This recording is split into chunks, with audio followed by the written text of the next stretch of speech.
professional. First class seat on my lap, girl. Riding comfortable.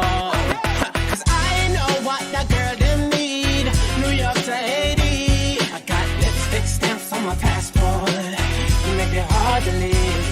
Been around the world, don't speak the language. But your booty don't need explaining. All I really need to understand is when you been around the world, don't speak the language. But your booty don't need explaining. All I really need to understand is when you talk dirty to me. Talk dirty to me. Talk dirty to me. Talk dirty to me. Talk dirty to me. Talk dirty to me.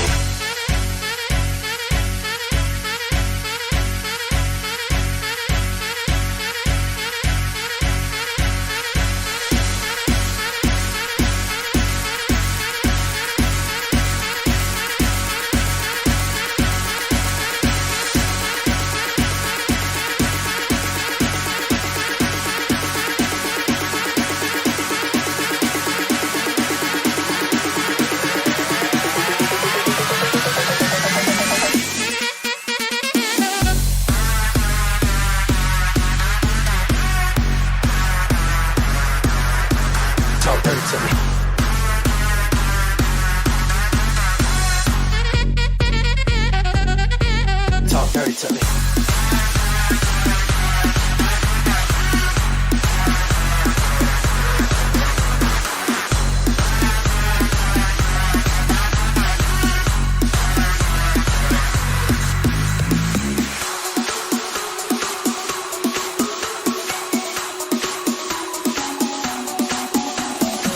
You know the words in my songs. No habla English. Our conversations ain't long, but you know what is. I know what that girl them want. London to Taiwan. I got lipstick stamps on my passport. I think I need a new one. Been around the world, don't speak the language, but your booty don't need explaining. All I really need to understand is when you been around the world, don't speak the language, but your booty don't need explaining. All I really need to understand is when you talk dirty to me. Talk dirty to me. Talk dirty to me. Talk dirty to me. Talk dirty to me. Talk dirty to me. Talk dirty to me. The world don't speak the language, but your booty don't need explaining. All I really need to understand is when you been around the world, don't speak the language, but your booty don't need explaining. All I really need to understand is when you talk dirty to me. Talk dirty to me. Talk dirty to me.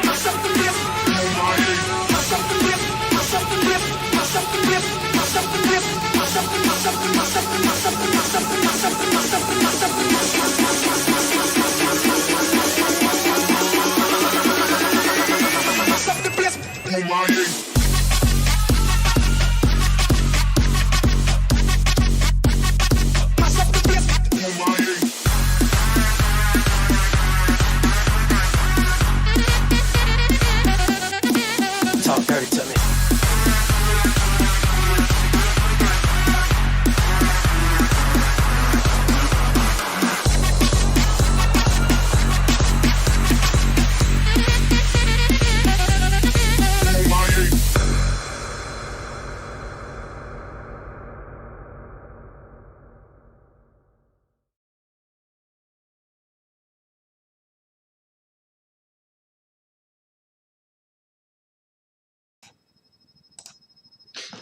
How's it going, everybody? And welcome to another episode of Cringe Book Club, where I am being joined by, of course, Ishtar. I have roped her in to do another one of these wonderful stories, along with Well, you're one of the only people that can wrangle her besides Antoine, so... Well. And, for the very first time, we have a brand new crew member. I want you guys all to welcome, give a warm help for the Guildless welcome to Mitzi.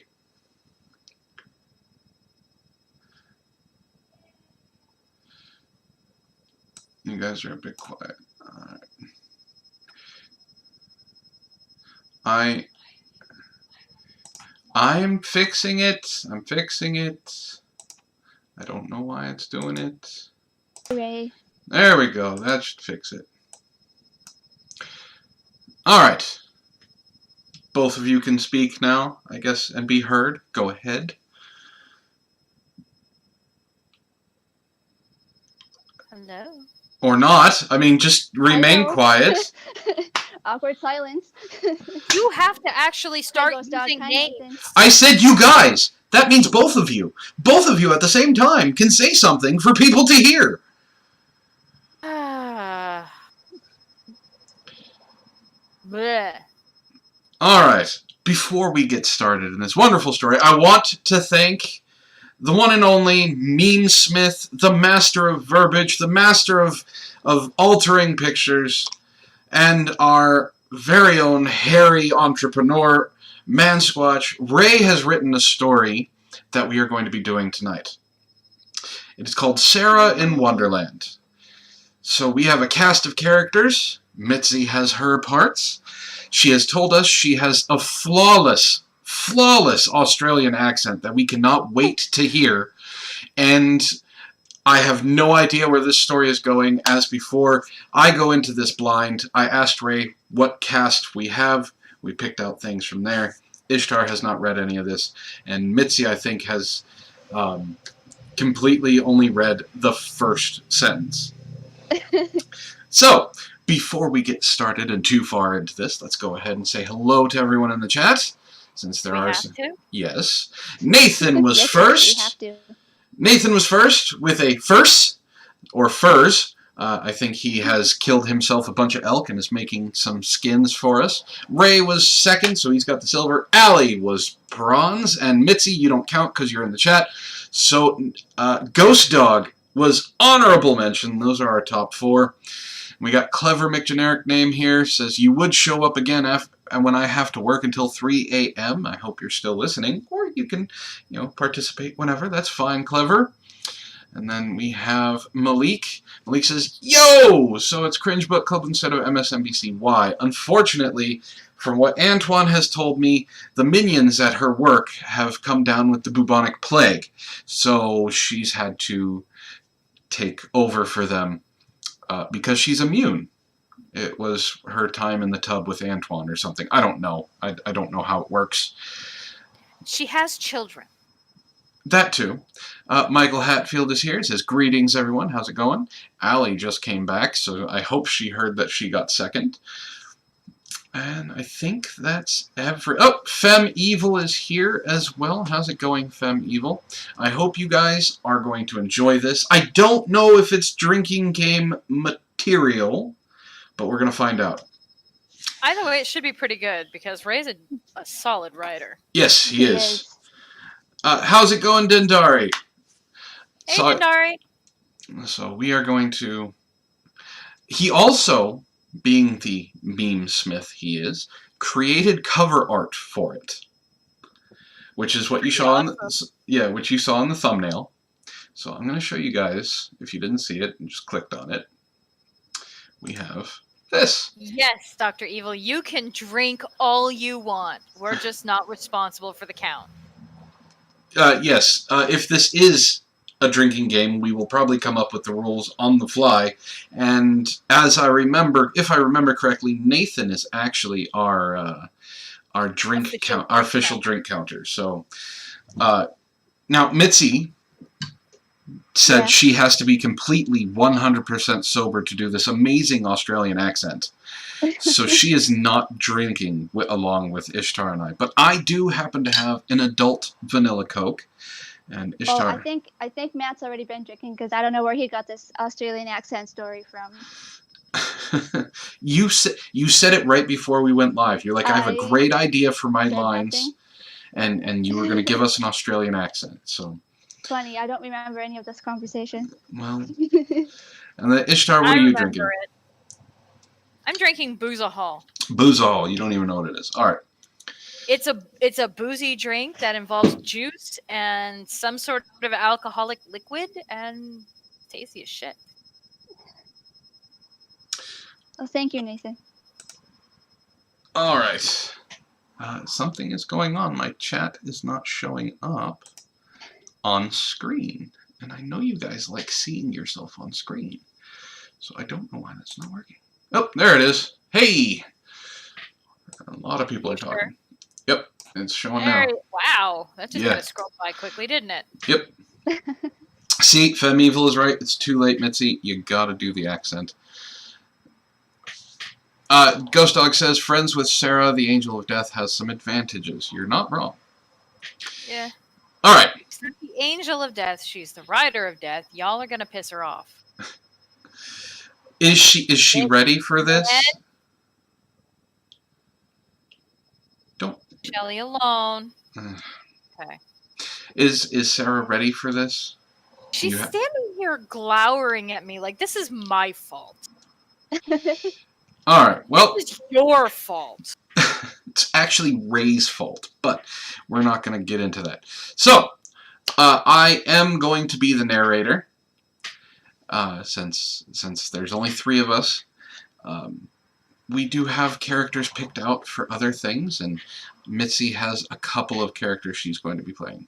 So let's get going. So this is Sarah in Wonderland, a pop-up adaptation of Lewis Carroll's original tale by Mansquatch Memesmith. It's a pop-up book.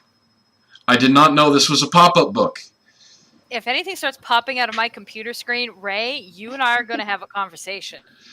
Mm-hmm. All right, let's go. Oh, sorry, I have to get in a little close for this. It's customary what I've been doing with the author's notes. Author's note. Any canonical errors are my fault.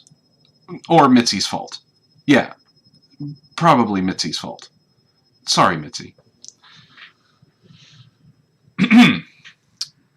Sarah, Rider of Death, holder of the Scythe of Termination, known by its hallowed name, Absolution, mistress of the Steed of Unliving, Fred, an embodiment of the end of all living things, fumed as she rode across the sky at speeds beyond comprehension. You know, okay. Ray, that is an amazing opening. It really is. Can we zoom in on the page? I can zoom. That's page preview. Allie, stop reading it on your phone. Hi, Jake. I don't think I can actually zoom. Or I don't know how. There. Okay. Control Z is zoom. Control Z is zoom. Control Z. No? It is not zooming. Oh. So.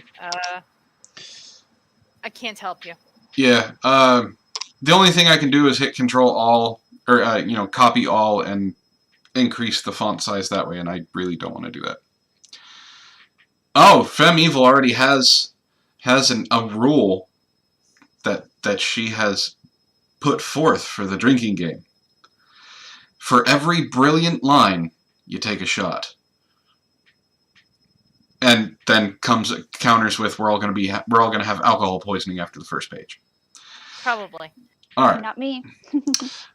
When the Rider of Death fumes, people around her die, so she saw to it that she was nowhere near the living until she had regained her composure. For a moment, she wondered if she should take a few minutes to calm down and center herself. But she knew that her daily chores had to be completed.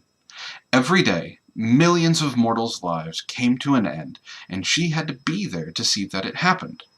She flew higher and farther than she needed to, so that she might have a precious few moments to calm down. And only then would she reap the day's quota of death. It really was Antoine's fault. She thought. Yes, his fault. It's usually Antoine's fault. Ray got that one right. If he hadn't been so pig-headed, so stubborn, so wrong... I'm not wrong! I'm never wrong! You're not in this yet! Go away! Don't tell him to go away. He'll leave. Don't leave me here by myself. No, he said go away, I'm gonna leave. They don't want to hear me, it's fine. Don't make me come and drag you back. None of this would have happened. The day had started nearly perfectly. They had awoken in each other's arms, and Antoine had as many as he could want, being a nominally formless cyberdemon. The two of them had greeted the morning with rigorous lovemaking that annoyed the neighbors. Sarah, I did not... That's not true. I did not... I'm a very quiet person. You annoyed the neighbors? No, Antoine annoyed the neighbors. Oh, so Antoine's the noisy one. Yes. Ah. Okay. Yeah. Continue. He's shaking his head no. He's lying. Continue. They had prepared and eaten breakfast, and then it happened. A fight. Arguing over something. And the arguments turned to accusations, and those turned into projectiles. That last part really was a pity, since she really had liked some of those collectible mugs. But she would never tell Antoine that. I don't collect mugs. Ray doesn't lie. I don't collect mugs. Why would you collect mugs? How's it going, Penn? Nice to see Pen. you. Malik says, dang, Matt, how are you going to treat the Star of Help for the Guildless like that? Don't fuel his ego, okay? It's we not have my a fault. lot of book to get through. It's Antoine's fault. Well, Femevil, Sarah has cleared it up for you. By mugs, he means the faces of your enemies. Accurate. Alright. As fights go, this one had been rather bad. Things were said that neither really could take back. Once things had crossed that line, Sarah had shouted at him. I think we should re-evaluate our living situation. I have my rounds to complete. When I get back, I don't think I would like to see you here. Ray, if I wanted to break up with Antoine, I would grab him and throw him out a window to indicate that I don't want to live with him anymore. We only have a one-story house. What is that going to do? It still gets the point across. Not wrong. With that demand, she marched out of the living room and over to her stable. She mounted her steed and summoned her scythe to her hand and rode across the dimensional boundary into the mortal realm to see to her daily tally of death and dismemberment. Unfortunately, with her anger flaring every time she thought of that encounter with Antoine, she felt her temper rage, and that meant unexpected and inappropriate death might follow. She couldn't allow herself to be seen out of control. It would simply not be proper. This must have been a very impressive fight if I am losing my temper like that. I am always in control of myself. Well, as you know, Mitzi is always watching. So, Mitzi, was it a bad fight? Yes, it was a very bad fight. Who started it? Probably Antoine. Antoine. After about an hour of riding, she managed to calm herself. She went about her business and spent the next few hours taking lives and balancing the cosmic scales of life and death. The act of killing the innocent, the guilty, and even the grass actually calmed her, and she found it took her mind off of what had happened. By the time noon approached, she had completed much of her day's work. She felt a little hungry and decided that it was time for lunch. She set her steed down in a clearing and set about her meal. Fred, Sarah said to her steed. what will we do about Antoine? I thought that would last forever. Plague named the horse. 4 of the horses are named Fred, Bob, George, and Dave. Those are not terrifying names. That's the point. I mean, no one is afraid of a... It was funny.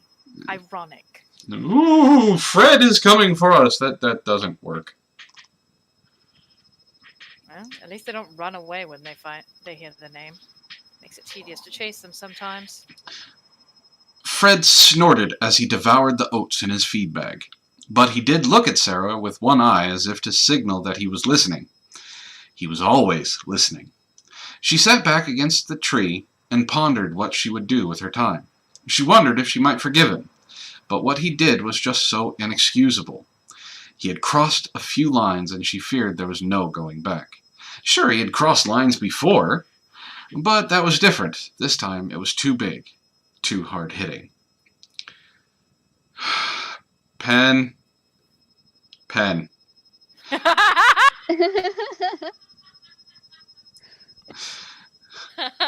God damn it, Pen. Sarah's scythe, Absolution, hummed with power, but in a soothing tone, reaching out to his mistress's mind with his thoughts. Sarah just listened as he reminded her that as the rider of death, she brought an end to all living things, and it might be that all things ended, not just life. I don't know if I can accept that, Sarah told her companions. She started to think again, but an apple smacked her in the face. Hey, smelly head. A strange... Sorry, that kind of threw me. A strangely loud voice came from past a few trees. A voice with a thick German accent. Now hold on just a damn minute. Why the hell do you have a Texan doing a German accent?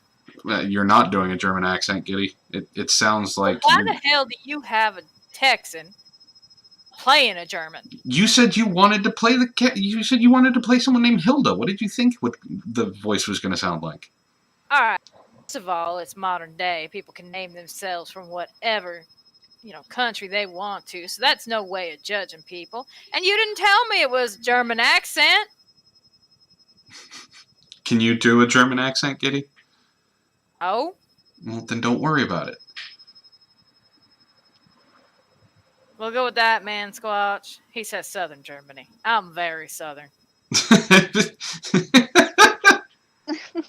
So Southern, you crossed the pond. I can't get much more Southern unless you go Aussie. Well, we're getting to Aussie Can't help with. there. Well, we're getting to the Aussie part when Mitzi starts talking. Right. Sarah. What the bloody hell was that? Sarah demanded, wiping the quickly decaying apple from her face. She stood up, holding her hand out. Absolution leapt from its resting position into her grip, and she mounted her steed and charged after the soon-to-be-dead thing that had insulted her and distracted her from her thoughts. She galloped toward the thicket where the apple had launched from, her scythe ready to cut her target from the mortal coil. When she got there, it was empty, but tracks led away. Not human tracks, but rabbit tracks. Seriously? What kind of rabbit would throw an apple? Or insult her? She followed the tracks, amazed at how quickly this creature was going. She followed the tracks out of the wooded area and into an open field. There she spotted the dreadful creature who had thrown the apple at her. She raised her scythe, ready to take this creature, and swung as she galloped by. And missed. The rabbit ducked, rolled, and kept running. She missed?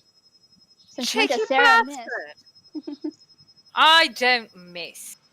Well, clearly you did. Ray is making things up.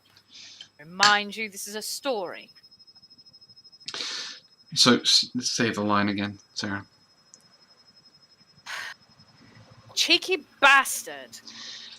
It had been quite some time since she had ever missed a target. She wasn't about to take this second insult laying down.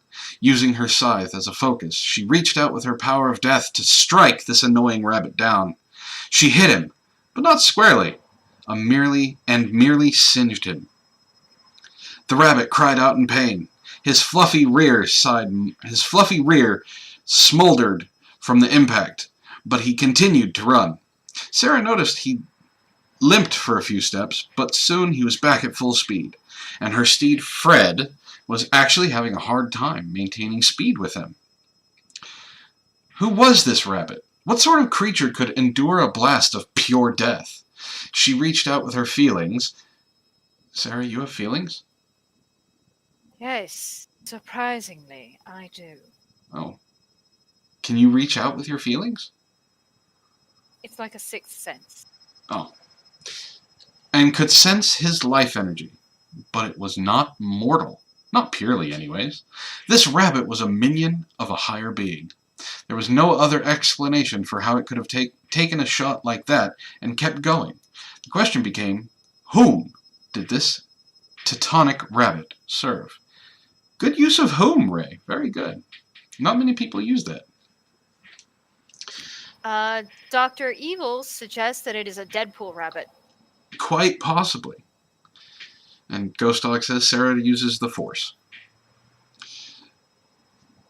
The chase lasted several minutes longer until Sarah rounded a bend on the trail and found the rabbit sitting in the road, waiting for her.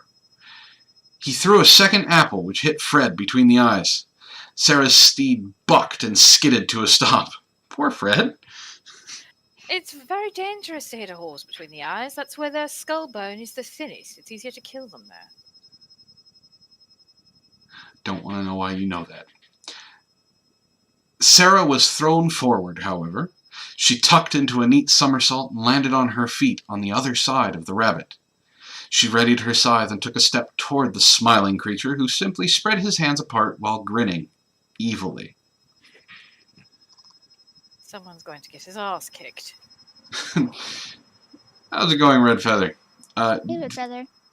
Femme Evil says murderous Deadpool rabbit, so there was a clarification. Possibly. The Hi, Red.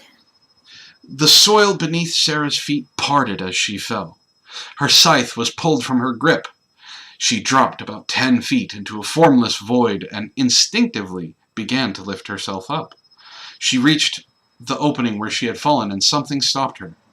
It felt as if she had hit a wall of solid rock, but it was clear. Magical barrier. You kind of cut out there, Sarah. Try and say it again. A bloody magical barrier. I don't think this is Hilda, so hold on a second. Yeah, it's the best. Let me out of here, you pesky rodent, or I will finish what I started with your tail. Sarah warned. Oh, that is Helga. Helga is the name of the rabbit. Okay. So, sorry, Ace, it's not your line. No. It's Giddy's. No. You sure? Read down a little bit more. The rabbit introduces himself. Oh, okay. Alright, so how you do that? Your scythe is up here with me, and your powers... What was that? I don't know how... And your powers won't penetrate this barrier.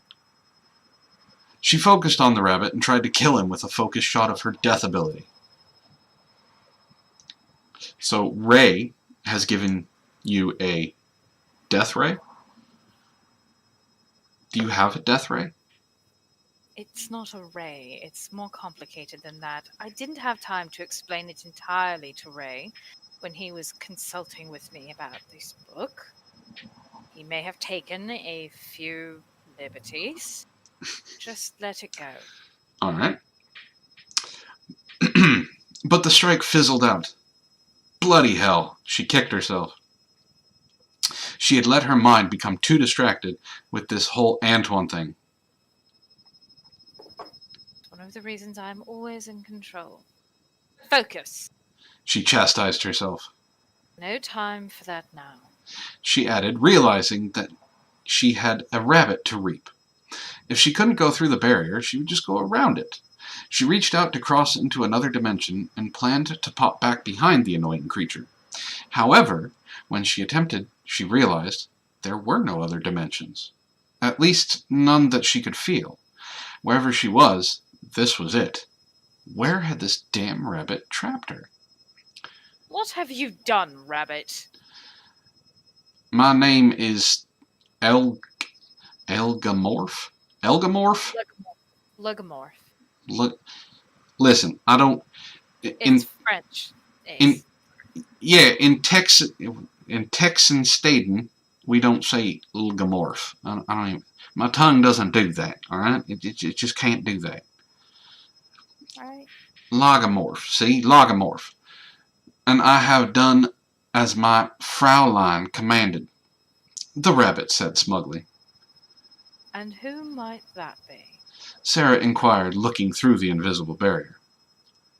Hello there, Sarah. A familiar female voice said, heavily accented in German.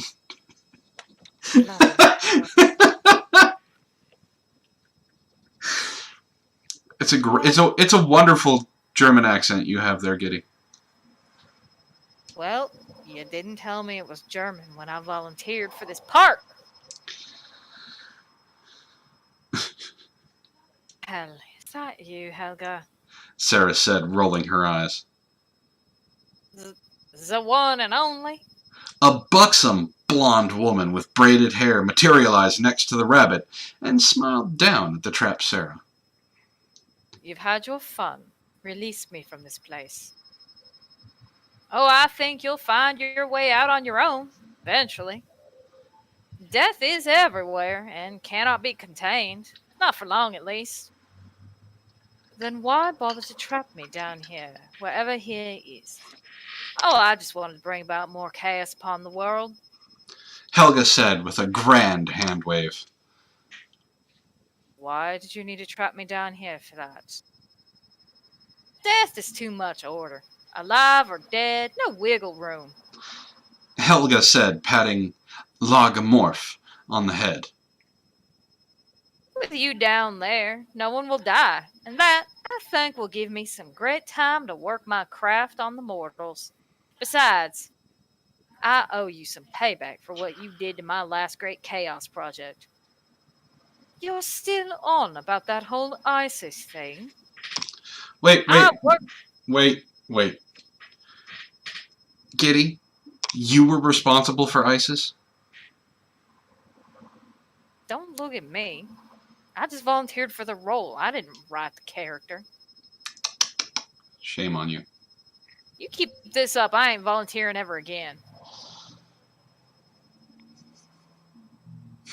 I worked for years getting that project off the ground. Helga shouted with great anger in her voice. Sarah rolled her eyes. She was always so dramatic. You had to know that I would be visiting a big army of radicals who like to be suicide bombers daily. Sarah pointed out. True. On the other hand, I expected them to last a number of decades. You had them all killed less than 5 years. It was their time. You didn't have to kill them all. Did leave a number for the Kurds to clean up. By that time, they were a broken remnant of what I had hoped they would be. Nonetheless, you're going to be down there for a little while until you find your way out. I'll be up here having some fun. You'll pay for this. Sarah warned as Helga motioned her hands in the ground, covered up the portal to nothingness. That's actually a really good introduction. It really is, Ray. It is. It God kind damn. of grabs you. There's a reason why I was excited to read this. It's just, it sucked that he sent it to me in the middle of the remodel, so we didn't get a chance to get to it. Alright. Red, I can't do a German accent. You're gonna have to just deal with Texas Staten. Ja, fold! Once the last light from the portal was blocked off, Sarah found herself falling. Normally she could see, hear, or feel the world around her, mortal world or demon world or any realm between, but this place was off. Things didn't seem to move right here. She could feel herself falling, using her mortal senses, but her senses from being the Rider of Death told her that the world, if you could call it that, wasn't moving at all. After some indeterminable amount of time, she felt some walls come up from beneath her quickly, followed by a floor. She landed, much like a feather, on a tiled floor that was lined on both sides by a number of ornately carved wooden doors. She looked both ways down the hall, wondering where she had ended up. The hallway looked like it went on forever, but it felt as if it simply didn't exist beyond where she could see. She decided to walk one way and spent several minutes traveling. Her footsteps echoed off the black and white checkered tiles, giving this place the sound of a great hallway. Every few steps she could see new doors appearing, while behind her she simply couldn't see them anymore. She was intrigued by how the world here seemed to come into existence before her and ceased to exist behind her. Where was she? All of the doors were closed. They had old-style metal doorknobs with built-in keyholes. Besides each door, there was a small round table with a square tablecloth. Each table had a fancy wooden bowl with a fancy key with a silk ribbon on it. They also had a strange bottle of colored brew sealed with a fancy cork. She stopped at a door to examine the bottle more closely. The label read, "Drink Me," and seemed handwritten, and the cork could be removed easily. She examined the next key. It had some weight, like it was made out of iron. The ribbon was the length of silk cloth tied around the end of the key. I wonder. Sarah said out loud as she placed the key into the lock of a nearby door. With a clang, it unlocked and she could open the door. On the other side of the door was another door. Sarah sighed. Then she tested the key on the next door, and it opened too, only to reveal a third door, then a fourth, fifth, sixth, each one getting smaller and smaller. Curious. Say it one more time. I didn't hear you. Now this is curious. The last door was barely a foot tall. She managed to open it from a crouching position, but she had to get down into a prone position to see through it. The doorway revealed a great green, hilly field, with the smell of fresh summer breeze coming through. She could feel a whole world before her. Sarah was no stranger to the interwoven multiverse that tied most places together. If a map of it were created, it would look as if it had been laid out by MC Escher, having done several lines of cocaine before dropping acid. Oh dear God! Now that's a description. It really is. Such interconnected incongruities in the fabric of reality were not new to her, but normally there was some underlying pattern of structure. This just existed. On one side of the door was this small but infinite room of doors, and on the other, in the same realm, mind you, was a huge empty field with no trace of this small, strange room. Sarah wondered what such a door was even for. Who or what would use such a door? She examined the table where she got the key and decided to re-examine the bottle. It had a handwritten note that said, "Drink me," as if that was some kind of clue. Was this whole place an elaborate maze set up by Helga to keep her busy for some time? Key, the door, and the drink are all a set. Of course, this could simply be a poison for a great fool. She uncorked the concoction and inhaled for any odor. It smells like NyQuil. And if it is a poison, it's not like I will decide to reap myself. Can you do that? No! I can't die, except under some very specific circumstances. But I can't kill myself. She took a swig. Oh, go ahead. I was going to say that I can drink all the toxic substances in the existence, and all it will do is give me a tummy ache. You've used that to your benefit before, haven't you? I have won a few bets in a few bars in some obscure locations by drinking things I don't want to admit to drinking. Of the alcoholic variety, there was no scat or human liquids involved. No, Let me specify, your chat is filled with perverts. yeah, Femi, well, Sarah drinks straight ethanol instead of alcohol. We're not going to talk about that night. She took a swig of the mixture and immediately felt the effect. The room began to get much, much larger. No, in fact, it was her who was shrinking down. In a quick moment, she was sized just so that she could walk through the door with ease. The bottle that had been in her hand was now nearly a head taller than her, and the key was laying not far away. What a strange thing. It shrank me and my clothing, or did it simply convince me that the room was much larger than it was? Oh, wonderful. Ray may have dosed me with a hallucinogen. Malik would like to know, Sarah, something that I already know, if you have a normal stomach.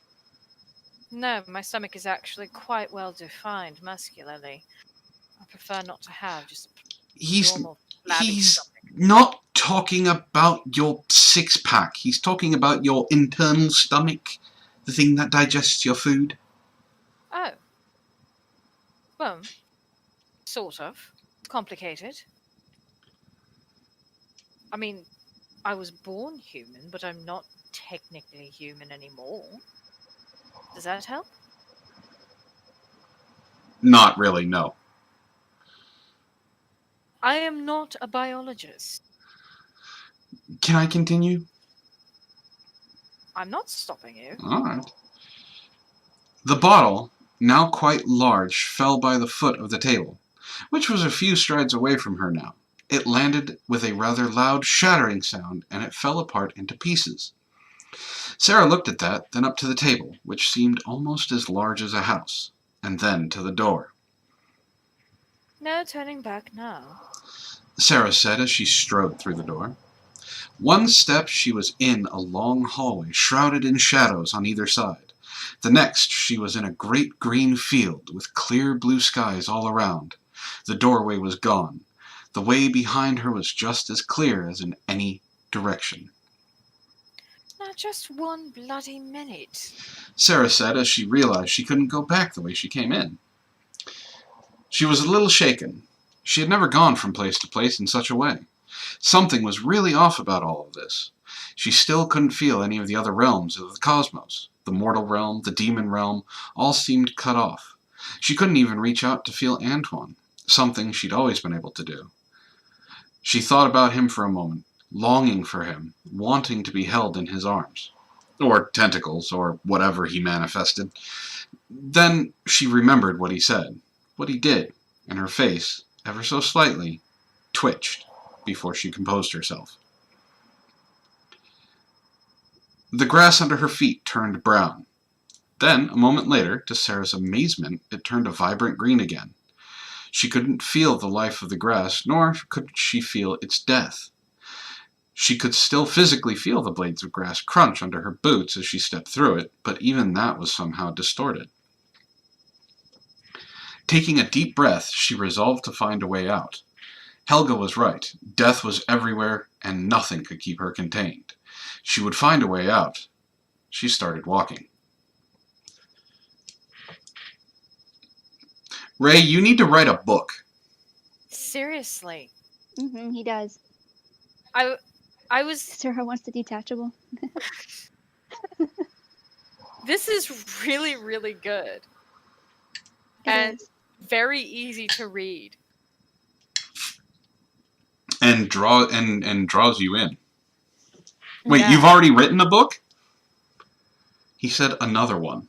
I know. Like a legit, multi-chapter book? Or is it a novella?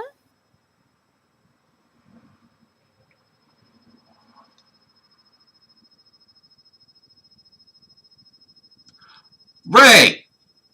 Wow. That's cool. You wrote one 20 years ago? Dude! Plus Hook 2 us sequels. up. Oh my goodness. Ray, DM me the name of that book, man. Yeah. We will definitely have to read it. This is really great. I can guarantee your book, which is oddly familiar. I wrote my book around 24, so you couldn't get it published? Are you kidding me? Who read your novel and went, no, this ain't good? These days you can self-publish. Amazon self-publishes all the time. Yeah, and there, with Kindle, you can release it chapter by chapter.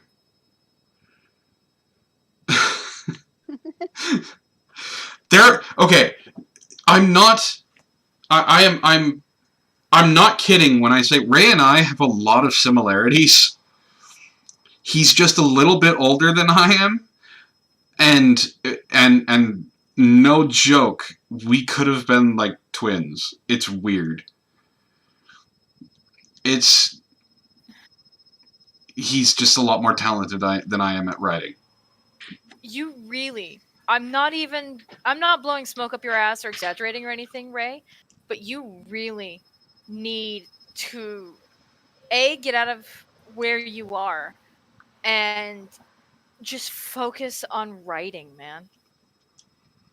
You are talented as shit. Very. Very talented, yep. All right. You're gonna have to edit this A little bit straight into a video and post it. I could reread it, or we can, or I mean, if you want, because this is fun. It's fun to do it with people. We can do an edited video of this and just play it out. I don't have a problem with that. We should do that. This needs to be like a legit audio video book. I'm all for it. It's on YouTube. All for We it. need to do this as a serious reading. All right. Let us continue. Ray, I'm not kidding. When I'm reading this, I can picture what's going on and I can hear what's going on. I'm 100% shocked, not even shocked that Ishtar is a little back behind on getting her lines because I know she's enthralled. Yeah. All right. Okay, so she started walking. Wherever she was, time didn't seem to move right here. The sun in the sky didn't move normally. Sarah took care to note its position when she first arrived, planning to navigate by keeping the sun to her right. However, she quickly noticed that it ended up at her back, or her left when she wasn't paying attention. The first time it caused her concern, thinking she had really lost track of time. The second time she wondered if that drink me stuff had been spiked and she was hallucinating. I knew he drugged me. How could the sun simply jump positions back and forth? Realizing that there was more to this place, Sarah chose to keep moving forward, hoping that some answers might be found. By the time she reached the edge of the forest, the sun seemed to be at her left again. For now. The forest was a marked change from the grassland. The sun's rays were filtered by fluttering leaves. Strange shadows danced around and played tricks with the light. Sarah figured there must be bugs and small birds, but couldn't feel them or hear them. Since she couldn't feel any of the trees or the grass, she must not be able to feel the animal life. It must be around, but hiding from her. When she would try and push and reach out with her feelings, she would get some muddled sensations, but it was never clear enough to be meaningful. Something was really fogging her senses, and it was disconcerting for her. She had grown accustomed... Oh, go ahead. I'm really sorry. I just wanted to say that is one of the most wonderful and the worst part of being who I am. It's lovely to be able to reach out and feel that life is thriving around you, and sad to know that it's all going to end at your hands. It's like being able to look at people and seeing a clock over their head with how much time I have left. Are you saying you're able to reach out and touch Faith? I suppose it's one way of looking at it. I apologize for the interruptions. No. Do continue. Let's see. She had grown accustomed to being able to reach out and feel the essence of life. It was also just too silent here. The only sounds were breeze-fluttered leaves and her boots stepping lightly through the undergrowth and thatch on the forest floor. She walked for some more time, but she wasn't sure for how long. She was starting to get a little worried, seeing or sensing no creatures around.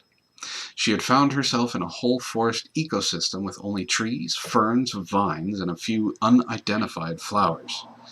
What kind of place is this? Where had Helga trapped her? How could she get out?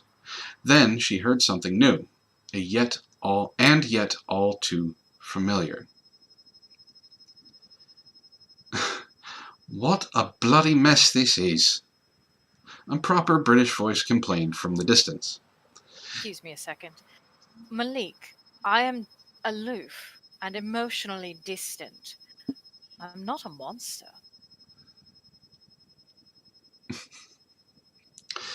You may continue. Sarah's heart fluttered. Oh, I wanted to say hello to Zeogold. You missed the start of a really good story, man. If you get a chance tomorrow or something, go back and listen to this. It's really, really good. Hi, Zeogold. Hey, Zio.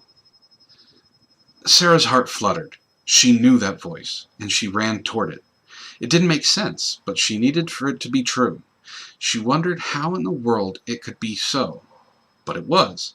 When she found the source of the voice, her burden lifted. Floating over a fallen log was Antoine, or part of him, at least. His large smile with sharp teeth, red glowing eyes, deep red hood, were all there was of him. Antoine could manifest himself in many forms. He existed primarily in his home realm, but could be in other places as he saw fit. But here, Sarah only saw and felt his top quarter. Of all the conditions to find myself in, he mumbled as he headbutted some fallen branches. Fallen branches into a pile. My kingdom for an arm! Antoine! Antoine, startled, spun around. A little too much, and floated up and back. Who's there? Show yourself! Stand back! Sarah crossed closer to the head of her demonic lover who looked back at her. What in the bloody hell are you doing here? I should ask you the same question. When I asked you to move out, I had assumed you would take up at your old place. I was considering exactly that, he said, lowering his head to be level with hers. They stood a distance apart, both clearly nervous. I would never show Antoine that I was nervous, for the record. Zeogold says, for the record, I didn't lay a hand on the cyberdemon. What are you doing here? Helga trapped me down here somehow. Sarah said crisply. Antoine could hear her anger, even if no one else could have noticed. I assume that she trapped you the same way. Well, once you left, I started packing a few things up, and when I took a break, I checked my email, and I found one from a Nigerian prince. Don't tell me you fell for that. No. I was going to backtrack the email and raid his account for funds from all of the suckers who did fall for it. And? I ended up here somehow. Somehow? I should have known something was wrong when the Nigerian prince's email came from a German email address. So Helga trapped you here too? Seems like it. But what's in it for her? I know you two go way back, but I hardly know the woman. I only met her that time you dragged me to your office Christmas party. It wasn't an office Christmas party. We don't have an office, nor celebrate Christmas unless you force me to. It was a gathering of the aspects, and you were my +1. They did, oh, sorry. They did have an open bar. Nonetheless, why would she trap you down here with me? Why did she trap you down here? She wants to get back at me for breaking her last chaotic scheme, and she has this new big plan to cause chaos in the mortal plane. Oh, that old thing. Antoine nodded his disembodied head. She's going to make a huge mess of it all. We have to get out of here. I've been stuck here for God knows how long. Feels like weeks. I have been wandering around this forest for ages. I was attempting to make a sign so that I wouldn't walk in circles when you came about. Sarah saw the pile of sticks and then realizing that he was just ahead. Why haven't you manifested your body? Surely it would help you make signs. Well, Well, what? I can't. You can't manifest your body. No, okay? Ever since I got here, I've only been able to bring my head and my hood into being. Everything else just won't form. It's okay. This place seems to be reducing my own acuity. You're the only thing here I can sense. I can't even feel these trees. All I'm left with is some blasted ethereal fog sensation. How long have you been in here?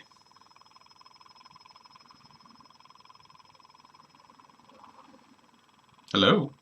Hello? Antoine, that's you. How long have you been here? It feels like a few hours, maybe a day. That can't be right. I've been here for weeks. I last saw you just earlier today. Or maybe yesterday. Think what you will, but I'd never lie to you, even about simple things. I didn't mean to imply that. It's just how could our recollection of time be so different? This place is far too uncomfortable. We have to find a way out. Sarah sat on the log next to where Antoine was trying to pile up those sticks and looked at the floating head of her lover. She smiled slightly, remembering a few things in the past. Well, without a body, you won't have to worry about what kind of chairs we should buy. She said with a faint smile, trying to lighten the mood. Femme Evil says, so there's no cyber demon sex scene in this story? 3 out of 5 stars.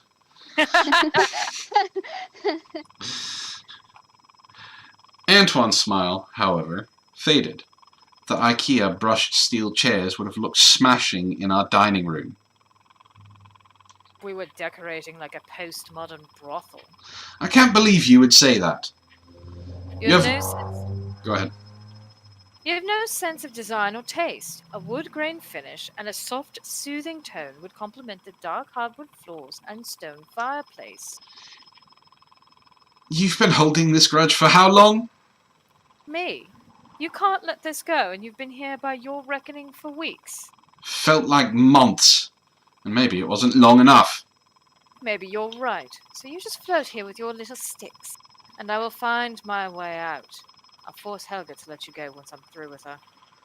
Sarah marched away, not exactly sure which direction she was going, but just away from him and his infuriating insistence on what kind of chairs to place in the dining room. Her dining room. You walk away, just like last time. Sarah didn't respond. She just fumed, leaving brown footprints in the grass growing on the forest floor. Is that what you two were fighting about? Chairs? I'm sorry, I have a hard time believing that the Rider of Death and a Cyber Demon argue over what to get at an IKEA. Oh, come on. We've seen them at IKEA. They both almost had a panic attack. It was pre-COVID, so there were a lot of people around, but still. And it was almost as bad as Costco. You're not wrong. Yeah, I can see them fighting about this. So, Nathan says, Femme Evil, just wait for the Rule 34 to catch up. Femuville says, I don't know, man. Antoine is stubborn as hell. I can see him throwing a fit over not having his way furniture-wise. And then Ray says, to be completely honest, I needed something to distract Sarah just enough to kick this story off, and fights can be really stupid. You are not wrong. Yeah. We had a few little spats while we were discussing some of the remodel. Stress gets to you. Sarah walked long enough for her temper to be brought back under control. She wasn't sure if it was Antoine or this place, or both, that was seemingly reducing her ability to keep her feelings in check. This place just unnerved her at a core level, and she missed Antoine. Sarah trekked through the forest for a while. She hoped that going in roughly a straight line would get her somewhere useful.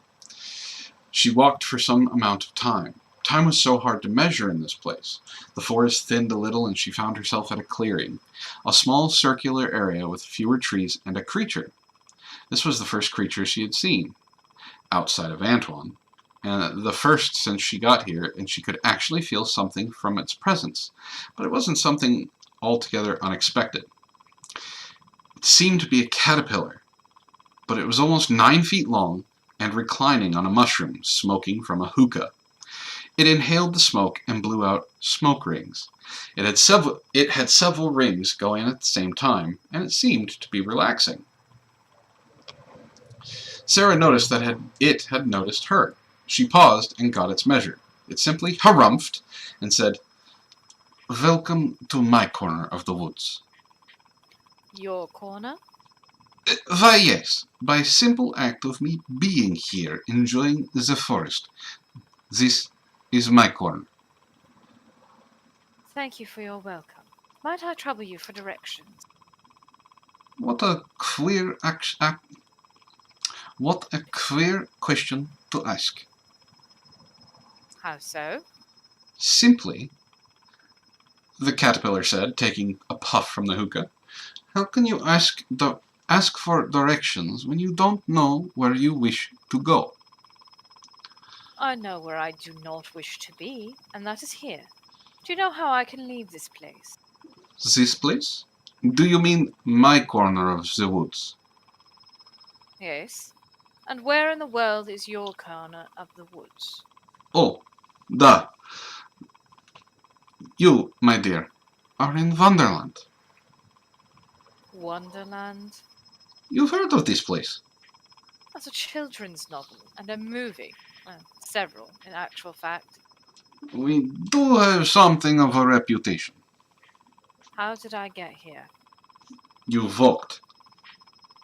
I mean, it was very obvious. You walked in, I saw you coming. I may be on many, many versions of drugs, but I can see you coming towards me. Not to this part of the woods, but to this world. Oh. There are many ways in and out of here. Some are obvious, others are not. I'd like to get back home. I have work to do. Normally, I'd tell you to walk back the way you came. However, I don't expect that to work for you. The door I came through vanished. I was more thinking about the hole you fell through, the caterpillar said after another toke on the pipe. Sarah examined him again. He didn't seem to change his expression, but he had just tipped his hand. She gently clenched her fist and then relaxed it. How would you know about that? There isn't much that goes on here that I don't know about, Sarah. Sarah narrowed her eyes. You have me at a disadvantage. I have no real name. I have been given one by some and not one by others. What need for a name do I have, in truth? He inhaled another toke and paused to consider before exhaling. Sarah just looked at him, her eyes taking in his motions. You look to have questions or two. You look to have a question or two on your mind. What is this place? Where is this place? Wonderland! A special place. Different, to be sure. I do notice that you seem a little out of your element here. I mean, you are trying to kill everything you touch and it comes right back to life.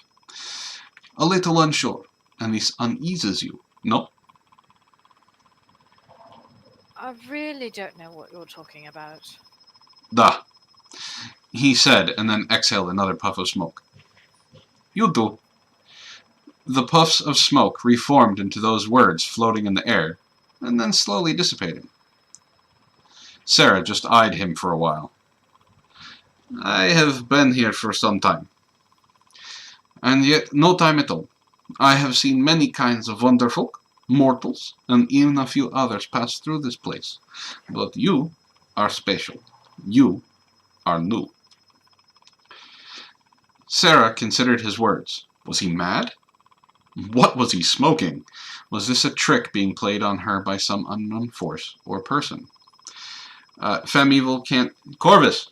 Fem-Evil can't tell if you're Russian or Romanian. I am Russian. Why are you saying I'm Romanian? What is wrong with you? Can you not tell? Easy, Corvus. Fem-Evil doesn't know you all that well. What do you mean when you say you've been here for some time and no time at all? This is Wonderland. A place without a flow of time. Sarah actually scoffed. The statement was so absurd.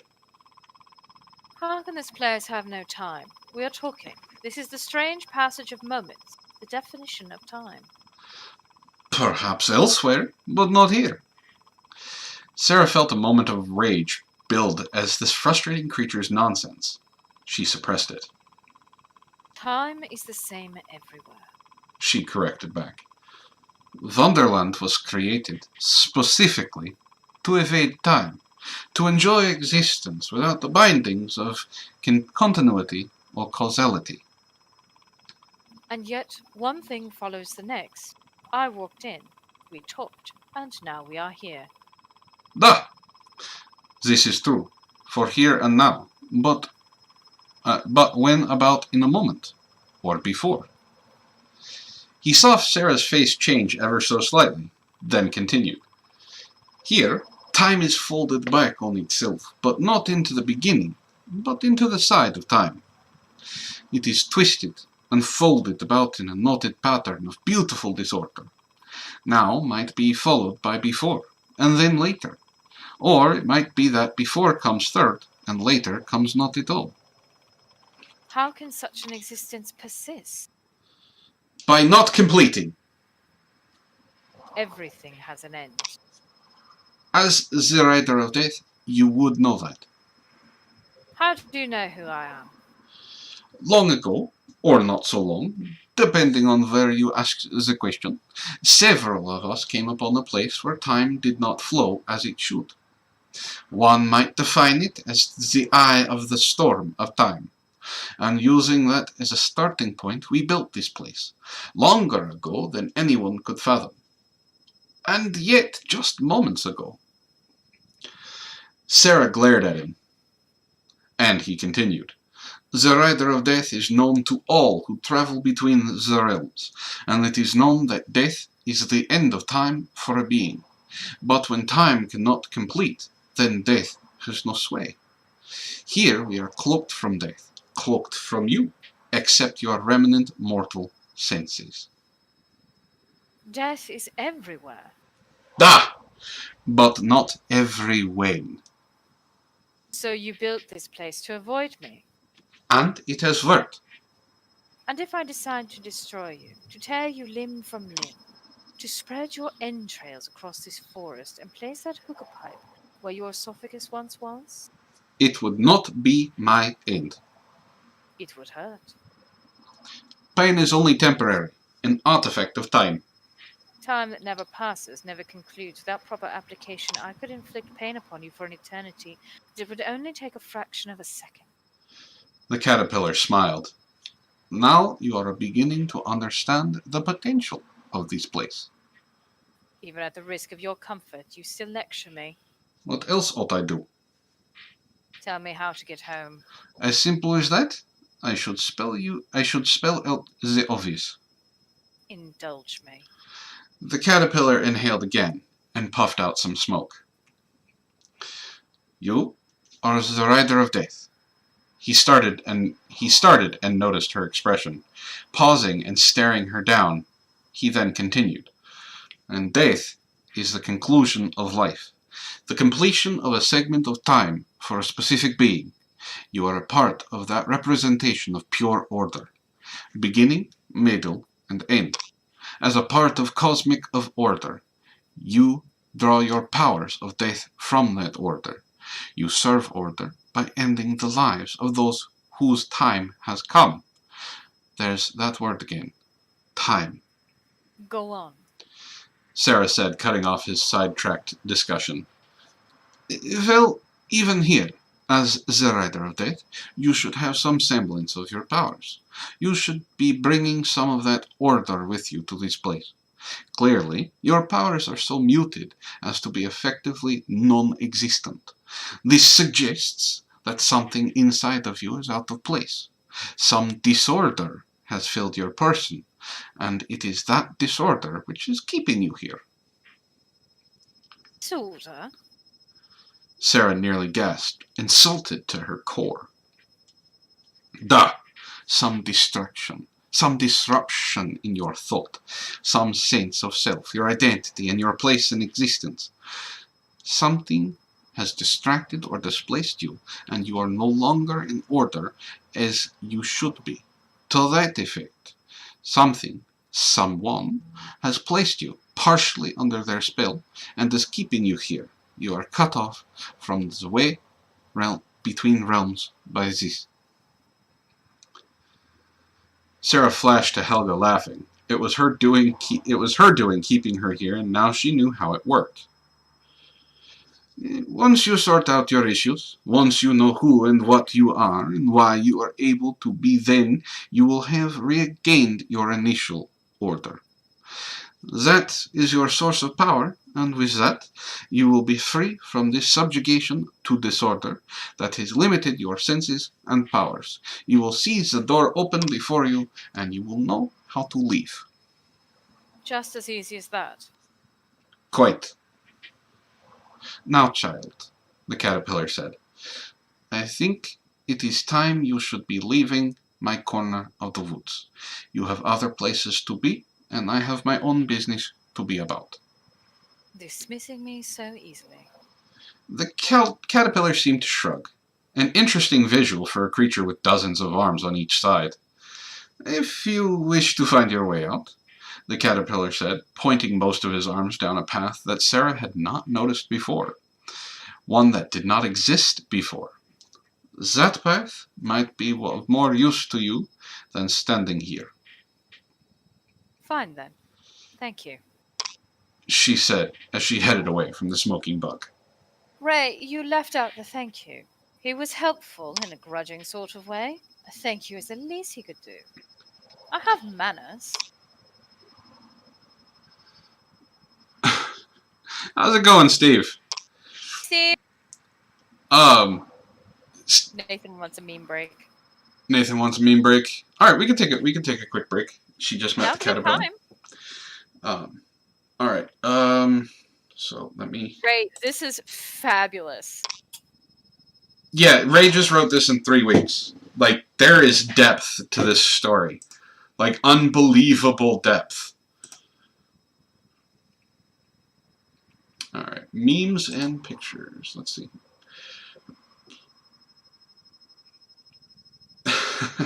Alright. Been memeing this? There has been memes. Cassidar. Uh-huh. Nathan has been memeing. So the first one, Mitzi belongs on the Cringe Book Club meme slideshow. I'm sorry we haven't gotten to your parts yet, Mitzi. Oh, no worries.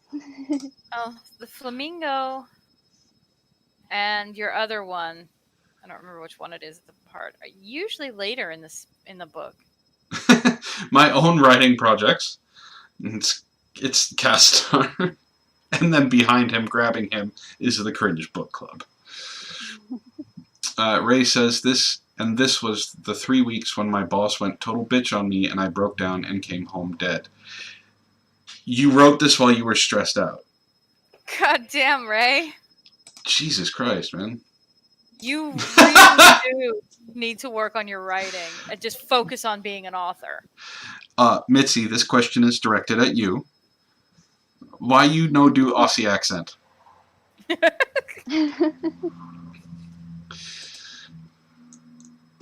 I don't do accents, period. So.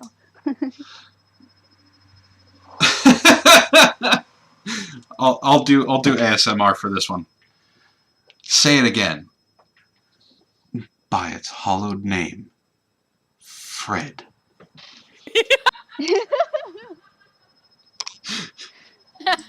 That was a good one.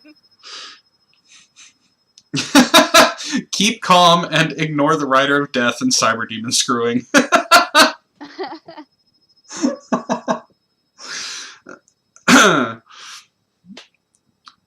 Oh, Ray said he found 2 of his novels and found a short story, a funny one that he's really proud of. Awesome. I will wait for it to come up on screen for you guys, for you two. You just need to see it. I cannot add anything to this.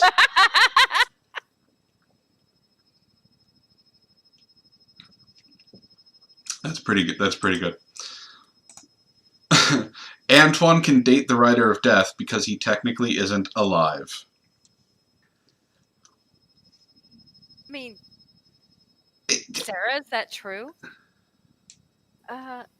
Yes and no. This is another one of those things where I have to tell you that it's very complicated.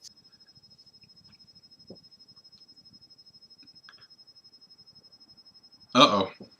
It looks like we are off. Are we offline?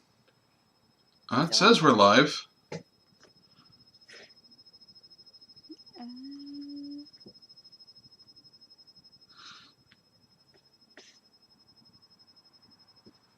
It says we're still live. I didn't kill the screen, Ray. Refresh. Yeah, all you gotta do is refresh. Want to complain to somebody about this? Complain to Antoine. Yeah, all you gotta do is refresh. Nathan says, hold on. Nathan said, I memed on Sarah too hard and temporarily crashed the stream. There's the one at fault. Blame Nathan. No, Ray said at the beginning of this story, we have to blame Mitzi. She's just sitting there quietly waiting for her turn. I can't blame her for this. Oh, God. It's a slowpoke. And it says, oh boy, I can't wait for CBC to finish my Immortal. We finished my Immortal! Slowpoke. I get it, but still. This is true. Huh? Even I know that. The image on screen needs hashtag truth on it. Sarah in Wonderland is the Krusty Krabs. My Immortal and the Forbidden Fruit are the Chum Bucket from SpongeBob. Yes.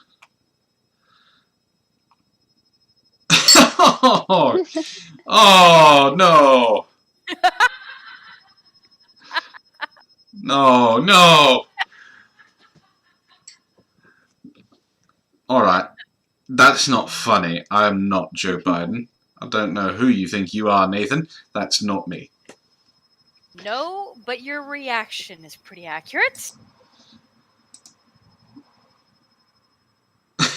Pictured chat at the start of the story. Mom, Dad, please stop fighting. And it's Kim Jong-un crying. I love this. This is great.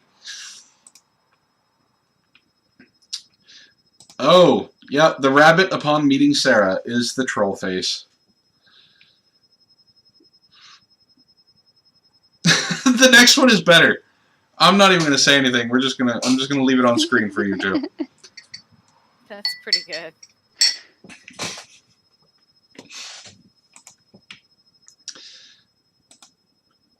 Cass, upon reading this story.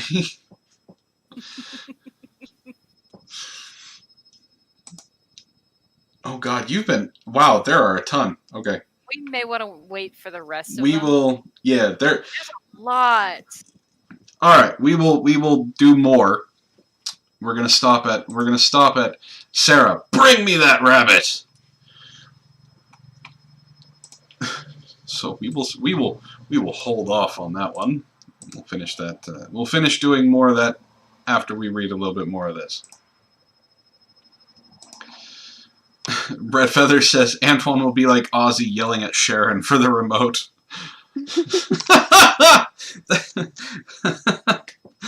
Sarah! I need the remote! Where's the remote? Get it yourself. The kids have hid the remote! No, Nathan, you know the rules. If you put up memes, we will show them.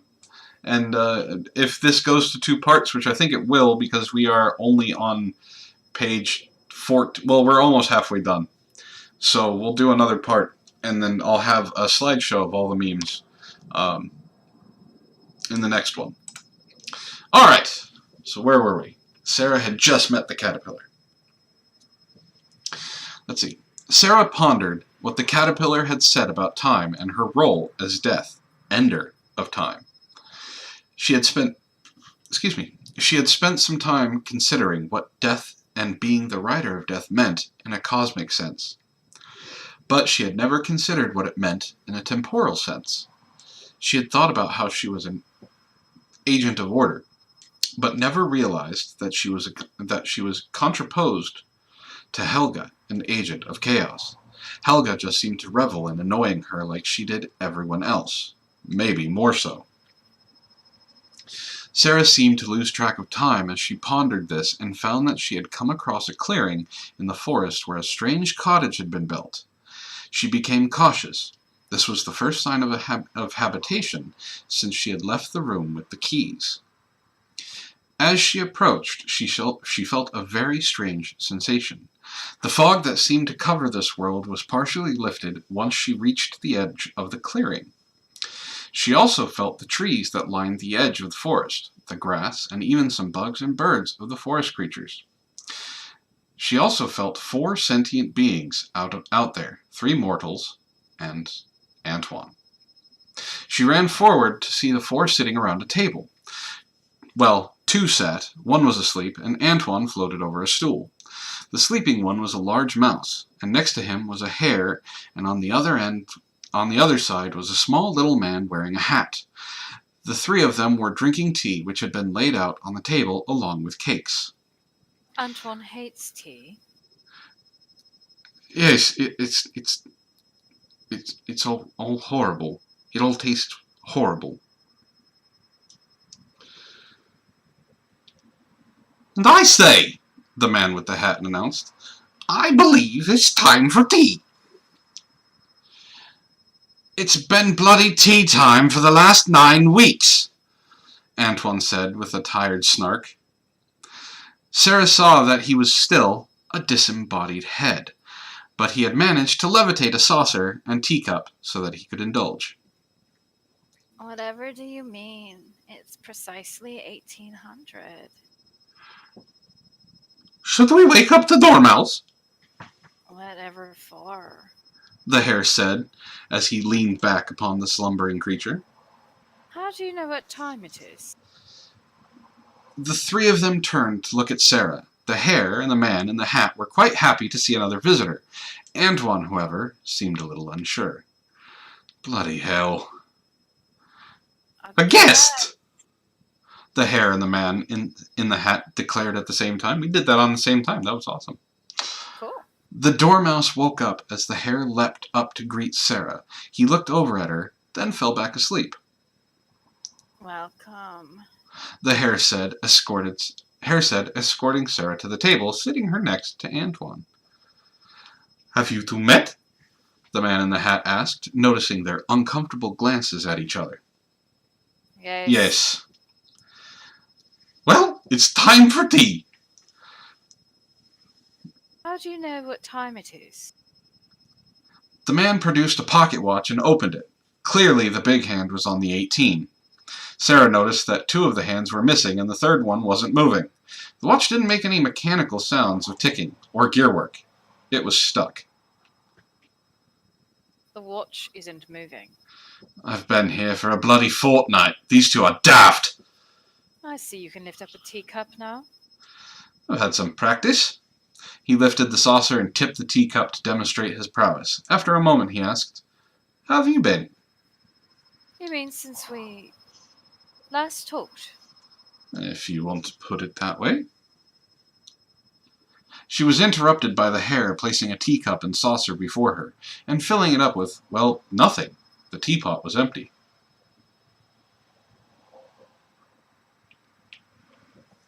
Hare. Fine. Yeah, it's the hare.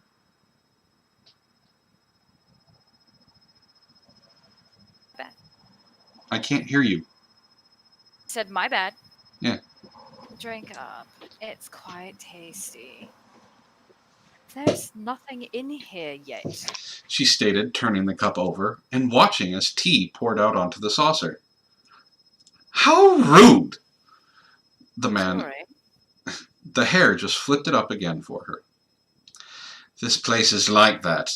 It's like an LSD trip on a kaleidoscope of reality. Rather more than that. Oh?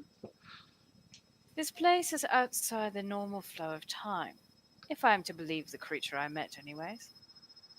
Such as cause happening after effect?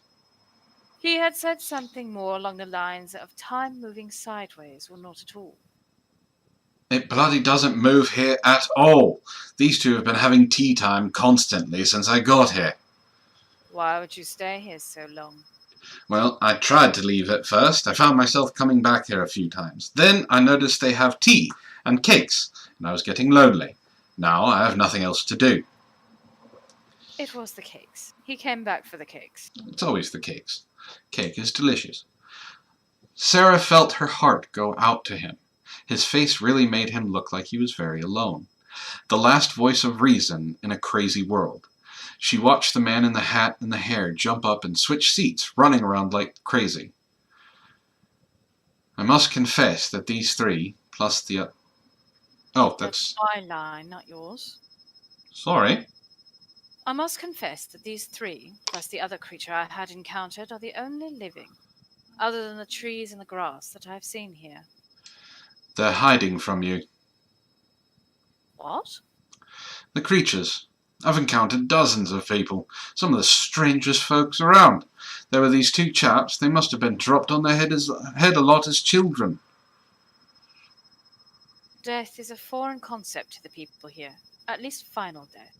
My presence must frighten them. What do you mean by final death? These people don't have time like we know it. They can't die permanently because that's the end of their time. This place was formed to be outside of that time continuum. Wait, Ray says he stole my tagline from the last Vox. Oh, the last voice of reason in a crazy world. Well done. No, Mitzi hasn't been missing her lines. We haven't gotten to her parts yet. Yeah, That's why I was wondering why she said I would be awful to play. I haven't even said anything yet. Yeah, we haven't gotten to your parts yet. Exactly. I'm I can't say I'd be awful if you haven't heard me talk yet. I haven't even do my part yet. Mitzi's got a point. We're trying to get I to... haven't had any lines, Dr. Evil. I haven't missed any lines because I haven't had any yet. We'll get That's the rabbit line isn't mine. That was Ishtar's. Yeah, that was Antoine's. mine. That was mine. The March hare. Oh yeah. The rabbit is Ishtar. Oh no, no. The March hare is Ishtar. The character she's playing is Anabi from the voice she did for Anabi in My Immortal. Yeah. Yeah, no, I haven't done any voices yet. Matt and Ishtar have been doing all the voices so far. We're still waiting for that perfect Aussie accent. It's going to be amazing. You guys are going to be shocked. We heard her do it before the show. Oh, shush. Glad we could clear it up for you, Femevil. I know we're throwing out a lot of voices right now. Let's see. But Rayson, I'm in the background right when no one can notice me. What do you mean formed? Like this world is an artificial construct? According to a rather strange caterpillar, some ancient beings formed this place, this Wonderland, as a way of purposely avoiding death. They altered the flow of time, looping it back on itself so that people could not die, nor age, nor grow, and frankly, it seems to have driven everyone quite mad. So, with the flow of time cocked up, death doesn't happen here, and that's why you've never been here. And naturally, I must seem very strange to these already strange people. Sarah looked at the two people drinking tea. They jumped up to changed to different seats before starting to drink again. Both seemed quite oblivious to Sarah and Antoine and their conversation at their table. Sarah absent-mindedly started to stroke Antoine's floating head, and he instinctively nuzzled against the nape of Sarah's neck. As she stroked his head, he let out a soft purr. This is in parentheses. Fucking do it, Antoine. Mitzi are my relatives. Mitzi, are my relatives safe now? Mitzi, are you holding Ray's relatives hostage? No comment. Well, the author has demanded it, so I might as well do it. Yay!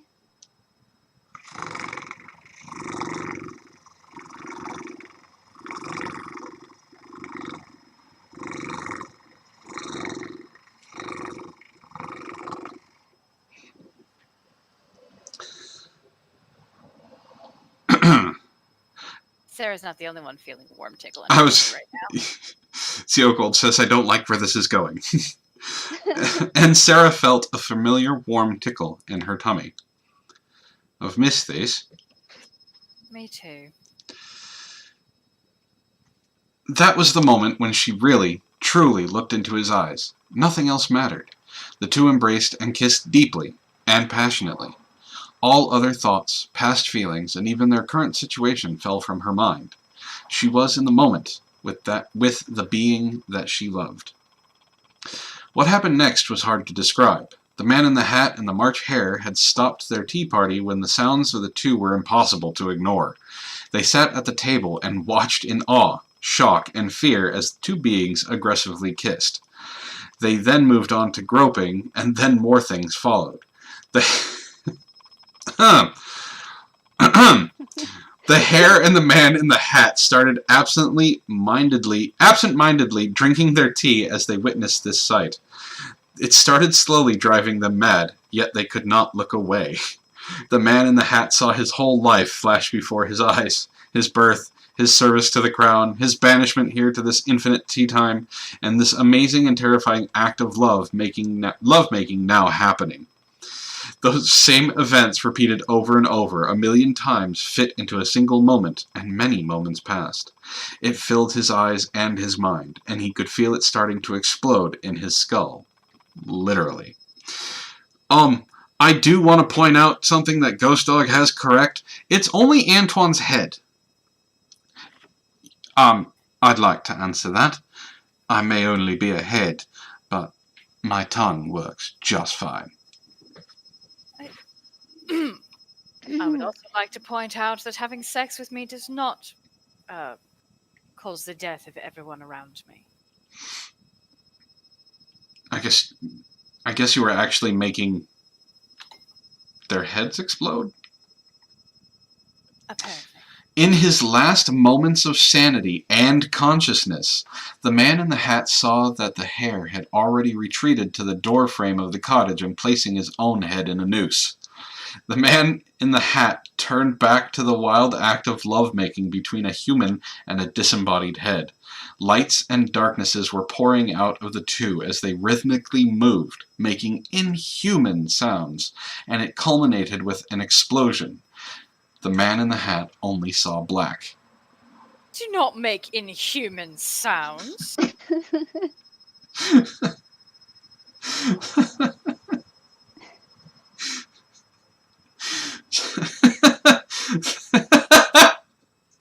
Red Feather put it best. This got weird.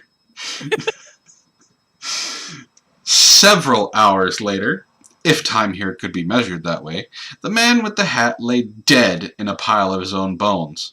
The hair was hanging from the door frame, and the dormouse was nowhere to be seen. Sarah blushed, seeing all that resulted from what she and Antoine had done. But she knew that they would be back in a bit. She could feel their life. It hadn't gone anywhere, even though it was only faintly there.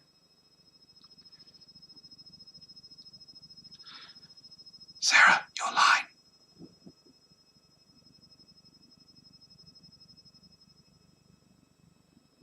Hello?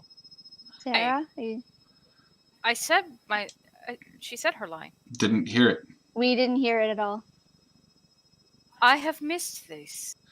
Antoine's smile was even larger than normal. How long do you think that lot will be out? Frankly, I have no way of knowing. Maybe a few more minutes until they pop right back like nothing had ever happened. Maybe a day. This whole place is a bloody mess, but being here with you, things are finally starting to feel right. It does kind of feel like home when I'm here with you. Alright, everybody collectively all at once. 1, 2, 3. Aww. Aww. Don't look at me like that, Antoine. Sarah's glaring at me. Sarah was working up the nerve to apologize to Antoine. Not for the fight, you see, just a general apology, and she was going to allow him to think it means what it means he wants it to mean. Here in your arms, it does feel like home. Chairs and all. Sarah picked up her head, and her eyes narrowed. Why would you go and bring that up again? Antoine's expression changed into confusion. It was just a joke. Are you still mad about the chair fight we had? I thought we would have been over it by now. I mean, that was make-up sex, right? Why would I have to be over it? This isn't just my issue to work through here. We both have something to work on in this matter. So that wasn't enough for you? What more would you want? I accepted your apology. My apology? Sarah clenched her fist, but relaxed. She stood up and took a step back. I'm going to go for a walk. Really can't be here right now. She turned and left the clearing, wanting to look back, but not doing so. Alright, we're going to take a break and look at some more memes. Let's see. Nathan says, I feel compelled to go look for pictures of IKEA chairs and put them in the next meme, in the meme channel.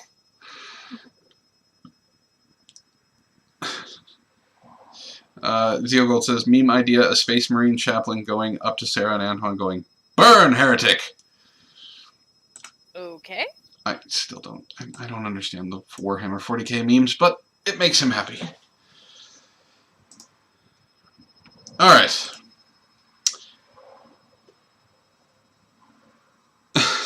Helga has a plan that Sarah finds out about.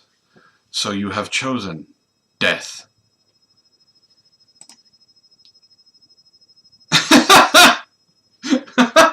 I like the next one. The next one's really good.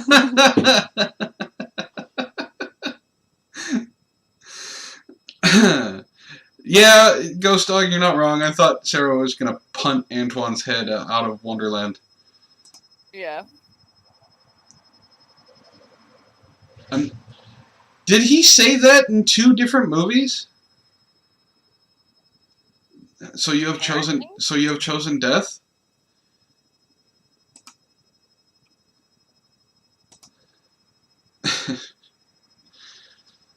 Helga after trapping Sarah.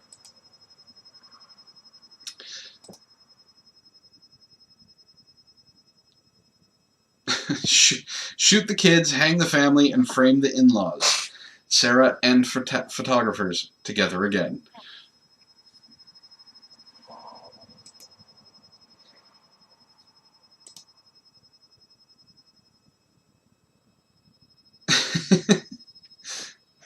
Alright, Red Feather. Have a good night. Good night, Good night, Red. Red Feather.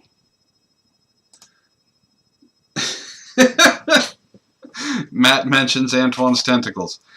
I've seen enough hentai to know where this is going.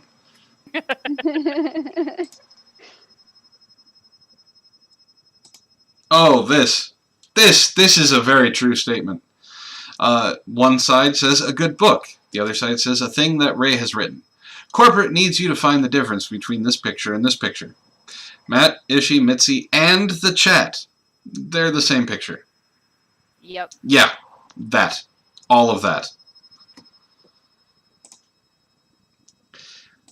And this is from Cassadar to Ray. Me to Ray in regards to writing. Shut up and take my money, you hairy bastard.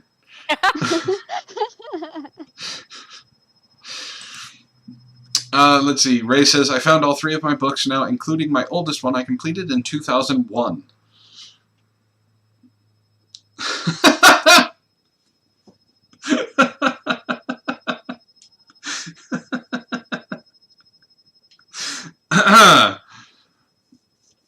Can you guys see it on screen on stream yet?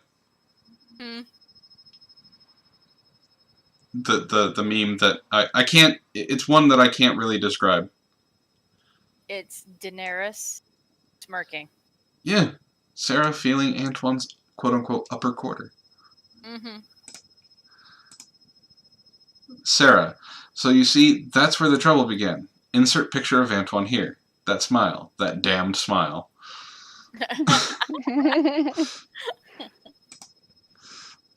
True. Yeah, pretty much. I do not buckle that quickly just because he smiles at me. No, it usually includes a purr. And my hands touching certain places. Shut up. Antoine's perfect share. My ego is not that big. Your ego is. Look, I don't like to tell you guys this, but Antoine and his ego are actually fighting. His ego is in the other room. Because it won't fit through the door. I was going to say that's a mean thing to say about Sarah. But you clarified.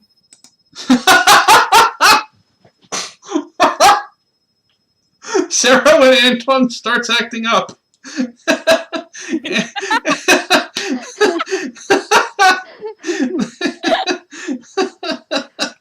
Anti-thoughts, right? These are good, man. These are good. I agree with Femme Evil. These memes are superb. Superb, my good sir. Superb. Actually, I just used a spray bottle with water in it. I'm not a cat! Yet it works perfectly. Well, I spray you with water and it works too, so shush. That's a shower.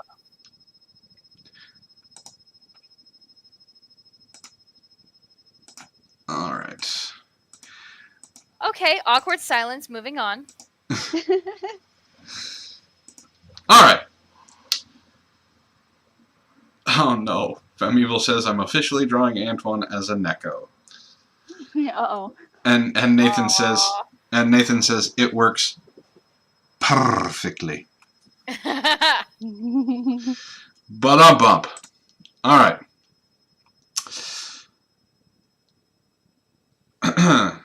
Sarah couldn't believe that Antoine had screwed the whole thing up like that. Are we honestly surprised at this point in time? Oh. Nope. Why did he have to make that stupid joke? She fumed about his choice as she walked through the forest. Then, for a moment, she smiled too. How could she be both angry, furious almost, but also smiling, thinking about him? He did actually have a little bit of a point about the chairs, too. However, she decided she would not admit that to him. Even if she would be willing to negotiate on that subject, he seemed willing to give a little ground. It would only be right that she reciprocated. Steve, this is not a bad story. I don't know where you're headed, man. This is really good. She decided to turn back around and talk to him. This ends here and now. This can end here and now. Amazingly, she had found herself lost in thought for some time, and she came back to the clearing in the forest. However, this was not the clearing with the cottage. Sarah actually had to pause to take it all in. This really wasn't a clearing. It was the edge of the forest. How did she get here? She took in the view trying to see if she could find the other clearing somehow, but then realized that Wonderland was beyond that kind of planning. Ahead of her was a huge open expanse with the hint of mountains in the distance. A great castle filled the center of the vista in the distance, with what looked like a medieval town spreading out around it. She could see farm fields in the distance, making a patchwork of the landscape. Ahead of her was a clearing with a paved path. Steve says, it's the Cringe Book Club. It has to be cringe. Normal cringe in the book club is dino fucking. It's Cringe Book Club because it's a reading, but Ray took 3 weeks to write this, and it's actually goddamn amazing. Like there's humor to it. The world is built really well, and the characters they draw you in even if you know they're the characters that they're going to be. So it's really good. She took in the view trying to see if she could find another... Oh wait, I said that already. Yep. Cautiously, she followed the path for a short while until she began to hear and feel the presence of people. People of a sort. This place was so vexing. Good word usage. The path took her to a great lawn lined with gardens, and in the distance she saw a number of people gathered around some pavilions. A set of viewing stands enclosed a playing field. A number of people dressed in light-colored suits and dresses were gathered watching two regal figures playing croquet. The royals escorted by a large number of... Sarah made sure she wasn't seeing things. Yes, a number of anthropomorphic playing cards. They were armed with large halberd pikes and seemed very well disciplined. The king was rather short, while the queen towered over him and seemed to shout a lot. You're fine, Ray. Sarah decided that she would watch for a little while. Maybe these people had some clue on how to get out of here. She feared if she kept trying to walk back the way she came, she would be eternally lost. Sarah found a place close enough to observe without being observed herself, and watched. The queen spent a good amount of time yelling at everyone instead of playing the game. Sarah sighed. This might take some time. Meanwhile, far in the forest, Antoine floated along a poorly beaten path, and he griped to himself. I can't believe I said that. He would have kicked himself if he had any legs. He was this close to ending the fight, fixing his relationship, and he went and shoved his foot in his mouth. Again, metaphorically. He still didn't have any feet. He floated for hours, or days, or months. Bloody hell, this place really did run amok of time. He honestly had no idea how long he had been going, or if he had really made any progress at all. The sun seemed to be wherever it wanted to be, and the forest all looked the same. After God knows how long, he came across a clearing in the woods. And now the Russian. As he lowered down to look around, he found a series of mushrooms and a strange giant caterpillar. Why, the caterpillar said upon seeing Antoine arrive in his clearing. Hello there. Are you a giant caterpillar? Are you a floating cyber demon hate? The caterpillar asked back, his mocking tone apparent. Alright, Nathan, have a good night, man. Night, Nathan. Ray says this scene is one he is most proud of. I hope I don't screw it up by switching back and forth. You're the one who talked to Sarah, aren't you? Duh, you're a bright one, the caterpillar said, taking a puff from his hookah. And I'd be a bit brighter if you'd pass that on over here. I want to state for the record, I do not do drugs. They don't affect me. so what's the point? The Duke quietly enjoyed the smoking. It wasn't narcotic, or even tobacco. Antoine wasn't sure what it was exactly, but it was calming, and it seemed to expand his mind. Sarah told me that you explained this place to her. My corner of the woods? This whole bloody realm! And please knock off the cryptic Alan Rickman shtick and just play it straight.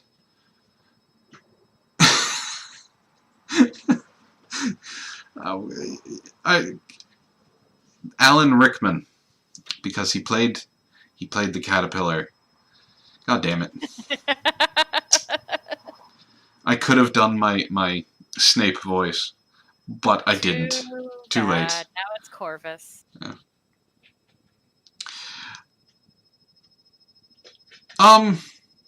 Well, Alan Rickman did have an accent in Die Hard, not Russian as Russian as Corvus, but you know.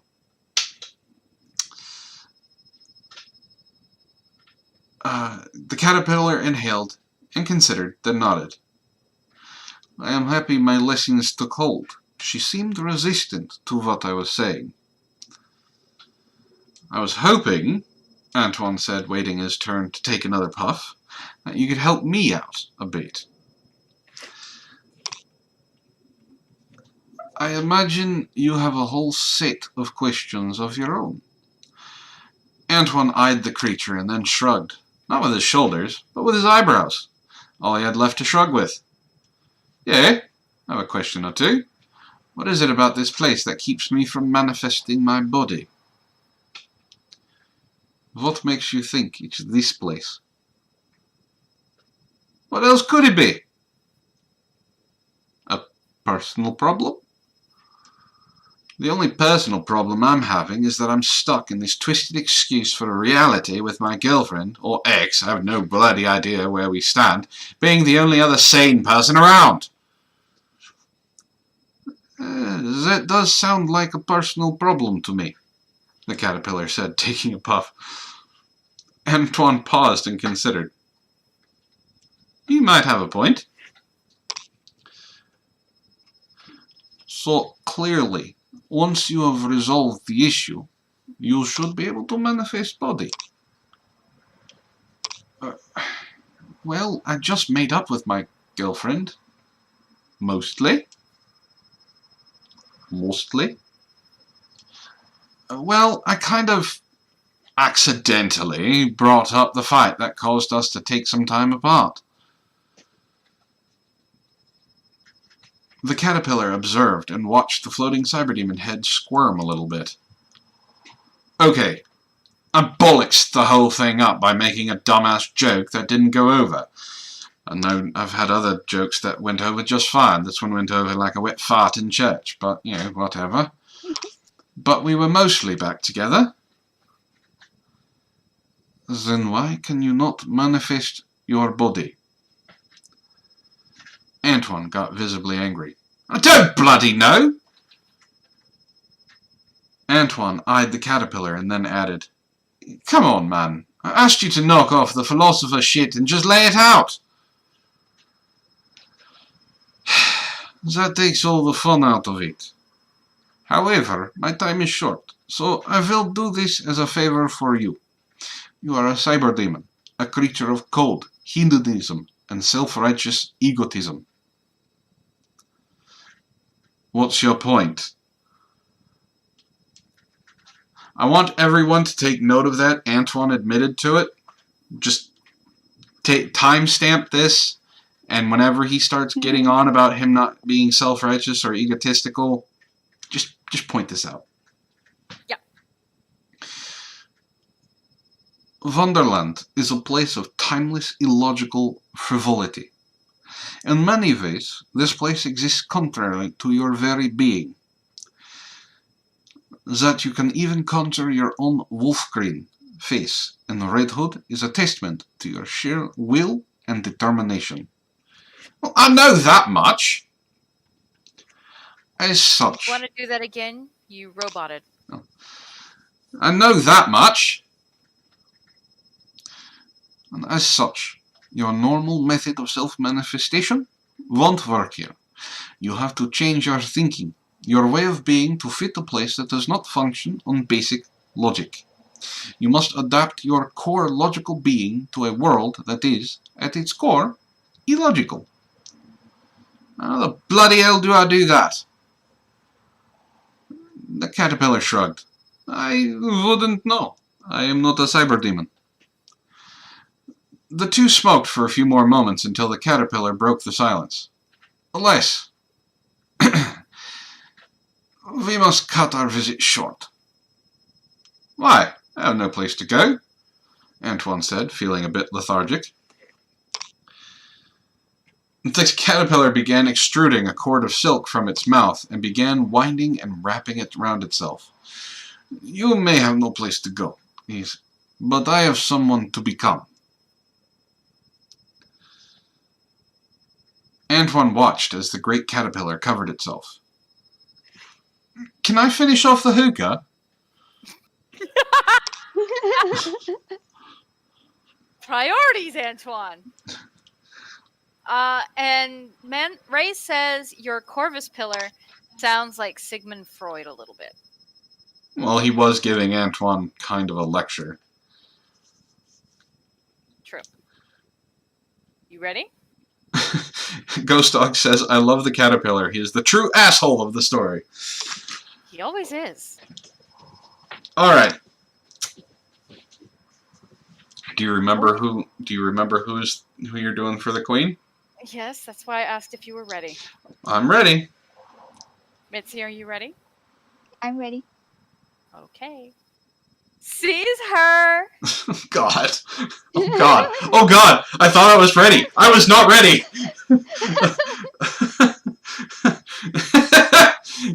I forgot how bright and chipper customer service-ish is. Alright.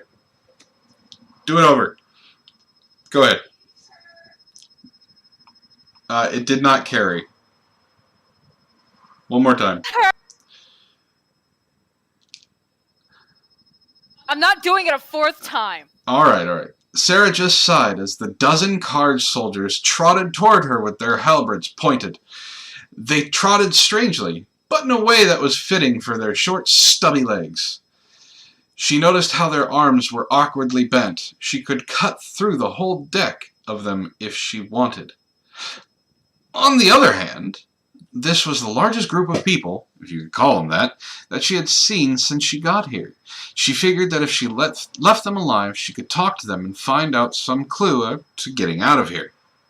That might be easier if she didn't break into uncivilized violence. So she waited for the anthropomorphic cards to surround her. They formed a circle around her, each of them pointing their halberds at her. She sized them up. They all had individual faces, expressions, and some even seemed a little jittery. She could tell the veterans from the newer ones by how steady they were. That led to a short moment pondering on how there could be veteran guards when time didn't really flow here. However, she realized that experiences were collected in whatever passed wartime here. Bring her to me, the Queen ordered. Sarah pondered how quickly she could handle this lot.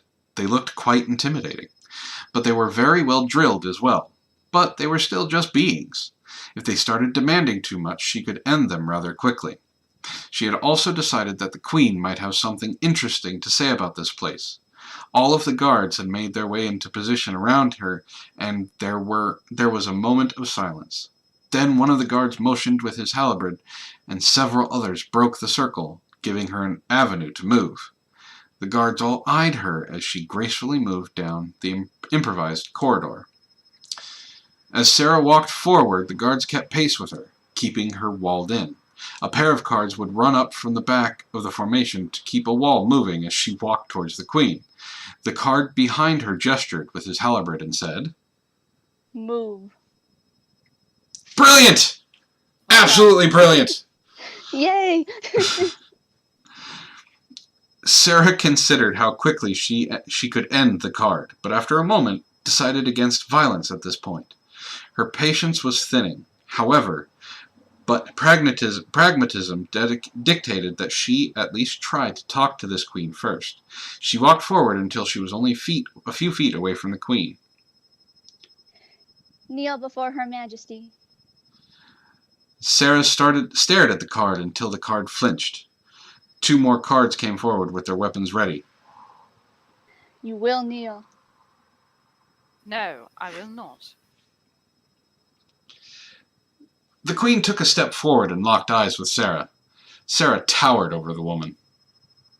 You don't intimidate me. Likewise. Tell me why I shouldn't have your head removed from your neck for this clear disrespect on my own playing green. The queen scowled. Doing so would be fatal to anyone who tried. The queen considered Sarah for a few moments and then raised her eyebrow. You seem like a very sporty young woman. I have been waiting ages for someone who can keep up with me in my game. The queen snapped her fingers and 2 servants came to her side. I have an idea. If you want to keep your head, you'll play a game with me. If I am sufficiently entertained, you can go about your business. If not... She made a gesture with her finger across her neck. Sarah wanted to laugh, but she held it back. She could rip this woman in half with one arm tied behind her back. However, playing a game with her might allow her a chance to talk with her and learn about this place. She and Antoine could potentially get out of here. She thought back to Antoine for a moment and then back to the matter at hand. If you must indulge yourself, I will play your game. I will assume you know the rules of the game. The queen asked, waving her hand over the croquet field. I'm acquainted, yes. Good then! Provide our guest with her kit, so that we may play. The 2 servants stepped forward and handed Sarah a mallet and a ball. The mallet was a flamingo, and the ball was a hedgehog. What's this? The servant said nothing and stepped back behind the queen. Sarah just looked at the mallet she was given and was clearly vexed. Just go with it.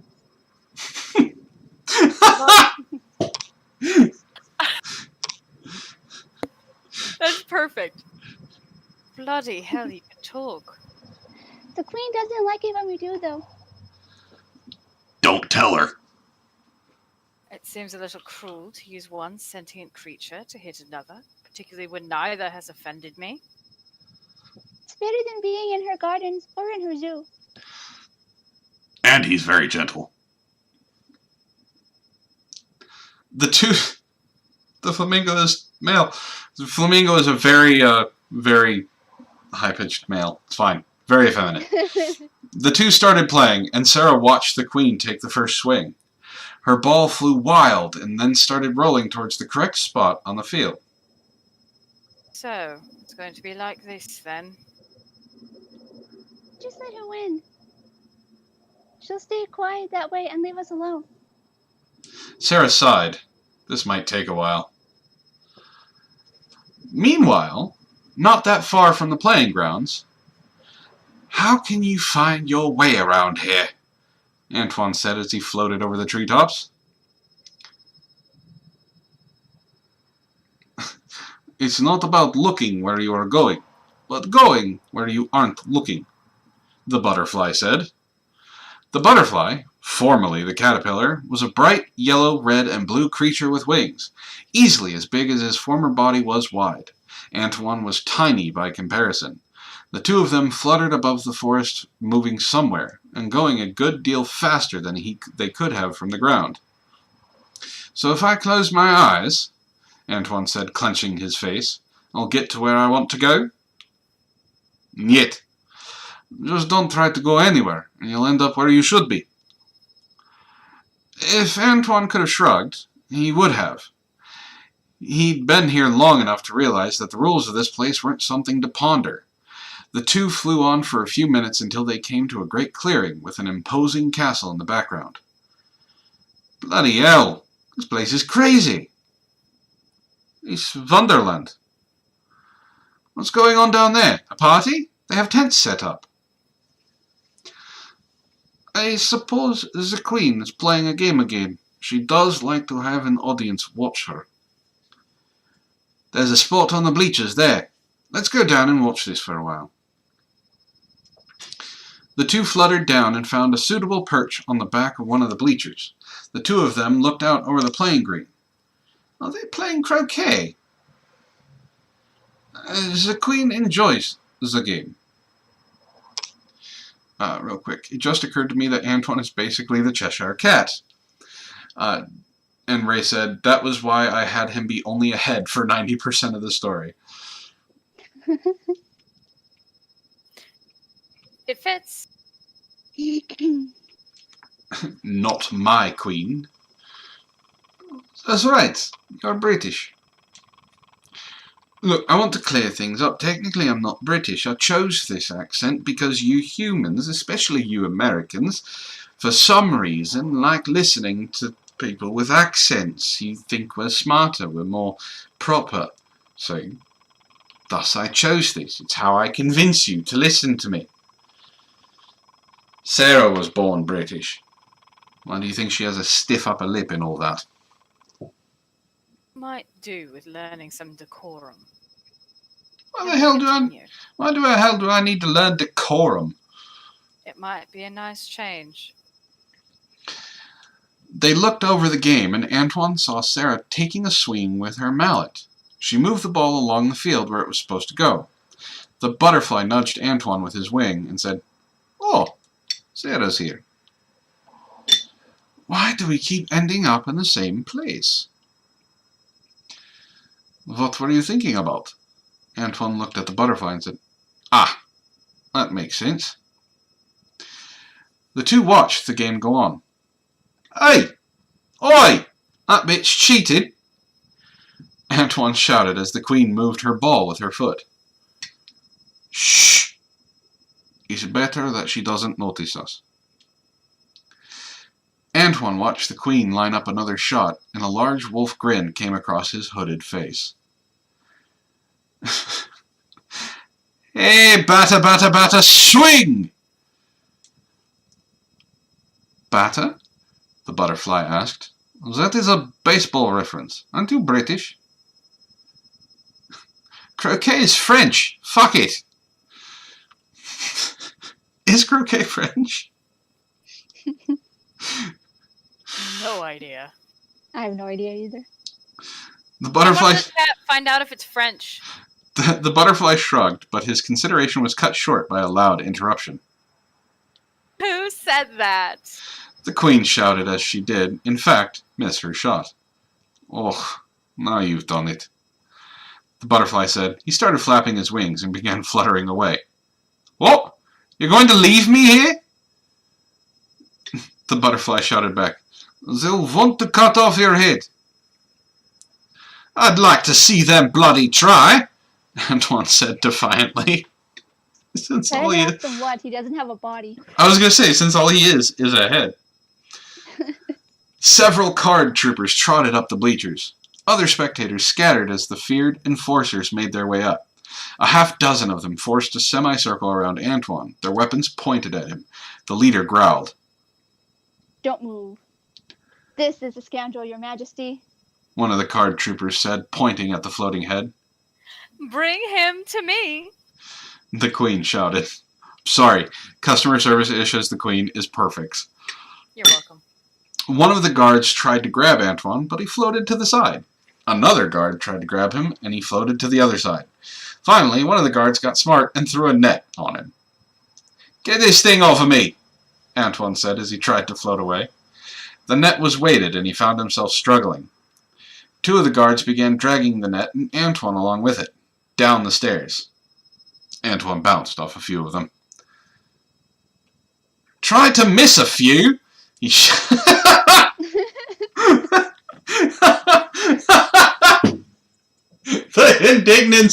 the indignation from him. Ray, that was perfect. Yup. He shouted. The guards ignored him. They got him down to the playing field and began dragging him toward the Queen, and drag him before the Queen. When Antoine got close enough to actually see her, he noticed how angry her face was. Hey, Your Highness. If you got laid more, you'd treat your people here with more respect. I just picture Sarah in the background, covering her face, shaking her head. Yep. Everyone gasped, and the cards dragging him stopped out of fear of what the queen might do. She seethed with anger and took a deep breath, but then stopped. With rage in her eyes, the queen threw up her hand, and the cards stood at attention. Take him to the headsman. Execute him! The guards turned and dragged Antoine over toward a wooden stage off to the side of the playing field. You brought your executioner to your lawn ball game? The guards lofted Antoine in the net onto the executioner's block, and the big man wearing only pants and a black hood stood up from his stool. He picked up his axe and made sure the edge was sharp. He took position and lifted the tool. He brought it down hard and it landed solidly on the block, right behind Antoine. It sliced through the net and Antoine began to lift up. Ugh! You got me! My head has fallen off! He continued as he floated away.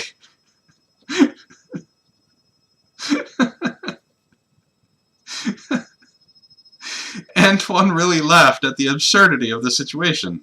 Here he was, a floating head, being chased by a half-naked BDSM wannabe headsman and a bunch of playing cards pretending to be guards. He kept laughing until he sprouted an arm. Hello now, he said to his arm. Wait, if I can do an arm... He squeezed his eyes really tight and focused, and his whole humanoid body formed, and he shouted, That's the stuff! However, his body fell to the ground with a thud. He stood up and dusted himself off, and then jumped for joy. I have a body again! He shouted moments before being tackled by several card guards.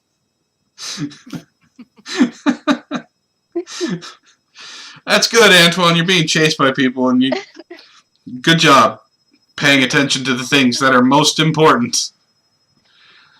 What? I was a floating head for most of this.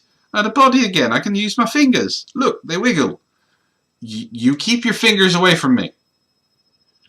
You can bring your fingers over here. I will have to wait. No, not till the end of the story. Well, you're no fun. We want to make their heads explode like we did with the Mad Hatter.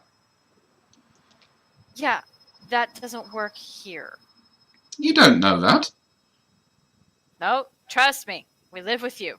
We know that. Move on. Sarah laughed.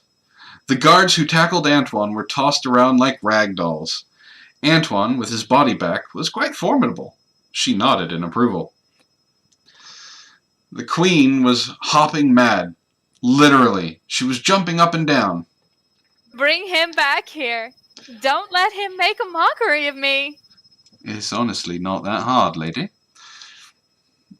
Sarah... Behold, your death will be imminent. Sarah just leaned a little on her flamingo croquet mallet and watched as Antoine trolled the card guards. He changed his shape again to a giant cat and started climbing up a tree. Really, Ray, you brought in Pooftwan? I'm not a cat! Why does everyone call me a cat? Because you Pooftwan. act like it. The guards started throwing things at him to get him to come back down. Then he lifted his tail and moaned them.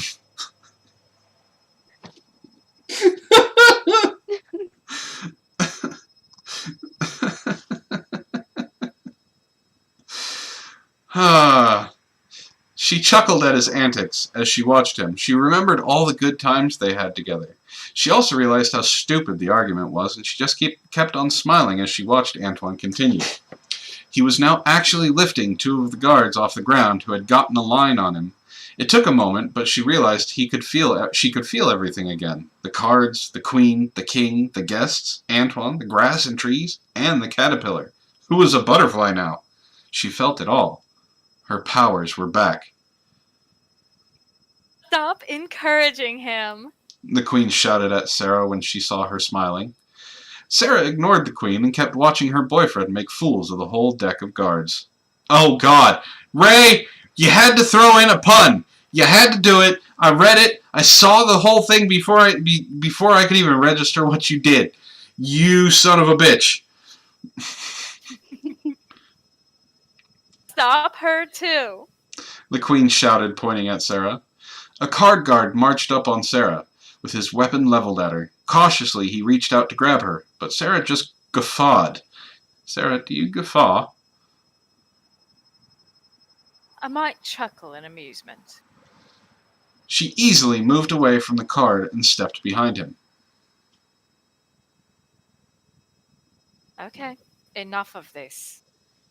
Sarah reached out and placed her fist through the card. She grabbed a part of the card from the other side and pulled her arm back. The knotted and dying card fell over, trying to clutch at its open wound. Seize her!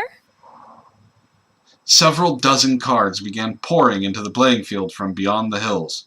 Sarah realized that they were simply materializing, as if they were being conjured by the Queen's malevolent will. The columns of cards began closing in on Sarah, moving faster than anyone could expect to see. She tore through them by the dozen, literally tearing through them as they were effectively made of paper. Sarah, realizing that this might take more time than she wished to invest, raised her hand to the sky and reached out through the dimensional barrier and opened a small rift. Through the short-lived gap in space-time, her scythe and steed emerged with great thunderous fanfare. Her scythe found its home in her hand, and she vaulted onto her steed's saddleback and began to charge into battle. Can anyone else hear the horns of battle playing? Hundreds of cards were cut down in a moment. She ran through them all, not just here, but all over Wonderland, and in the span of just a few moments, Sarah rode back to the playing grounds and found the Queen standing there among a pile of her card guards. A large pile. Sarah galloped her horse right up to the Queen's toes and had Fred stop, barely a hair's width away from the Queen, who fell back and bounced on her very padded butt. I have tired of your nonsense, Sarah said from her towering position on her steed. Fred snorted to add his opinion of the Queen. What do you want? The Queen said in a small voice. To go home. Antoine walked over towards Sarah, dusting off his hands. The two locked eyes, and Antoine kissed her on the cheek. You still got it, babe? Yes, her steed is named Fred. Yep. We can go... sorry, Sarah's line. Really, she has an action first. Oh, Sarah kissed him back and said, I got it all back. So we can go home now? He said, bouncing like an excited schoolboy. I do not bounce like an excited schoolboy. Yes, you do. Right before Christmas. When you finally wrapped the presents and you're eager to give them to people. Whatever, Come on. Sarah said as Antoine took her hand. She helped him up onto Fred's back, and he wrapped his arms. He only had two of them at this point, around her midsection. The two started to depart when Antoine looked back over the wreckage that they had left. I can't believe you leave her sitting like that after all the bullshit she put you through. Sarah paused, and then said, Well, that was more fun than it had any business being. That woman would be in more pain just kneeling and whimpering in her own humiliation than if I had killed her. You do have a point there. The two started to ride away when the Queen shouted back, And don't come! The Queen was cut off as Sarah threw her scythe right through her, and she exploded like an oven-stuffed sausage left in the microwave too long. Oh! That's graphic! Yep. Bloody hell. Sarah held out her arm and the scythe returned to her. Quite. Riding up into the sky and toward the weak spot between the dimensions, Sarah and Antoine took one last look at Wonderland. From here, and with her powers restored, Sarah noticed that this place really was a whole lot smaller than it seemed before. It really was both infinite and very tiny at the same time. She also noticed that all the cards she had torn to shreds were now back alive, and the Queen was, again, playing her game, again shouting at her subjects. Nothing here stayed dead. Death was everywhere, just not every when. This place is so strange. She said, turning to Antoine. Let's get out of here. The two looked into each other's eyes as Sarah pulled them between realities back to the mortal realm. Once there, Sarah and Antoine were standing on an outcrop of rocks overlooking a city. The sunset was casting long shadows while the smoke from the city filled the sky, while cries of horror filled the air. Helga really made a mess here. She really did. Fred just snorted. And that's the end. That was really good, Ray. Good God, man. Now I want to know what happens with them back in the city. Yeah.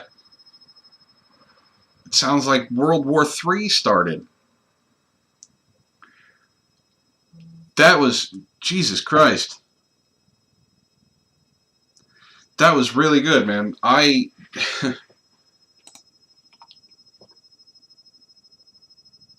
Zeerbold says, Sarah is a champion of corn.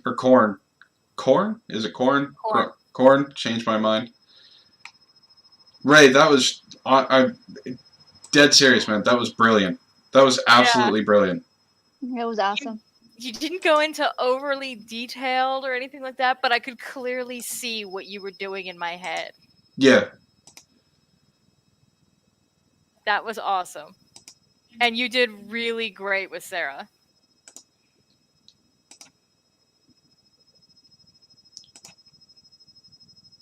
I mean, so your dinosaur sex story was funny, and it really was. Hilarious.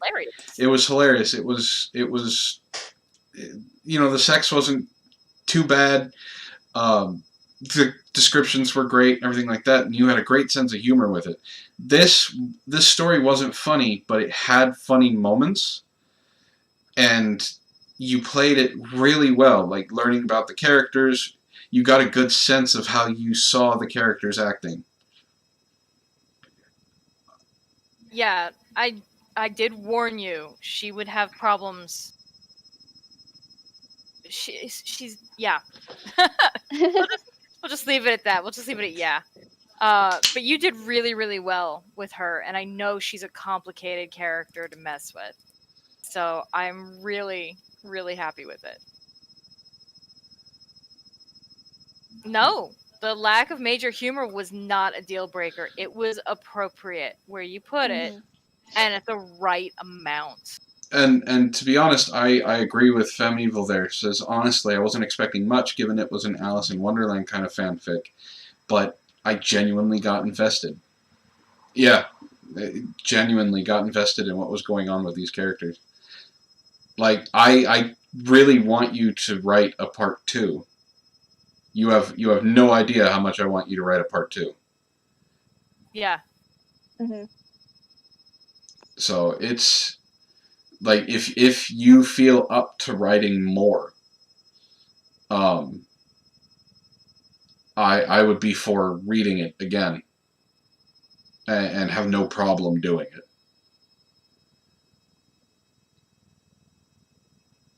I mean, I have a couple of characters that I could introduce if you'd need those.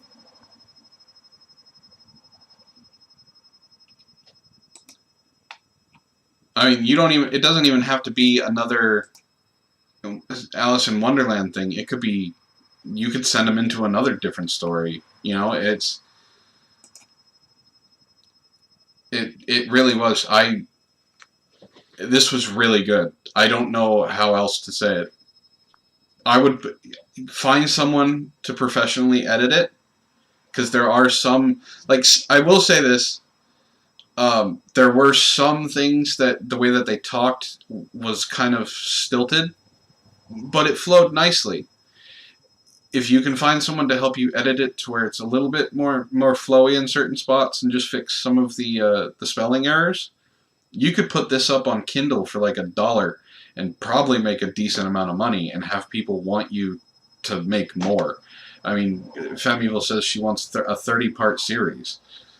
Like, dude, you have amazing talent, and you need more people to know. Yep. Mm-hmm. So, Mitzi, thank you for joining us. I'm sorry you were quiet for most of it. I thought giving you 2 different parts would have you talk a little bit more.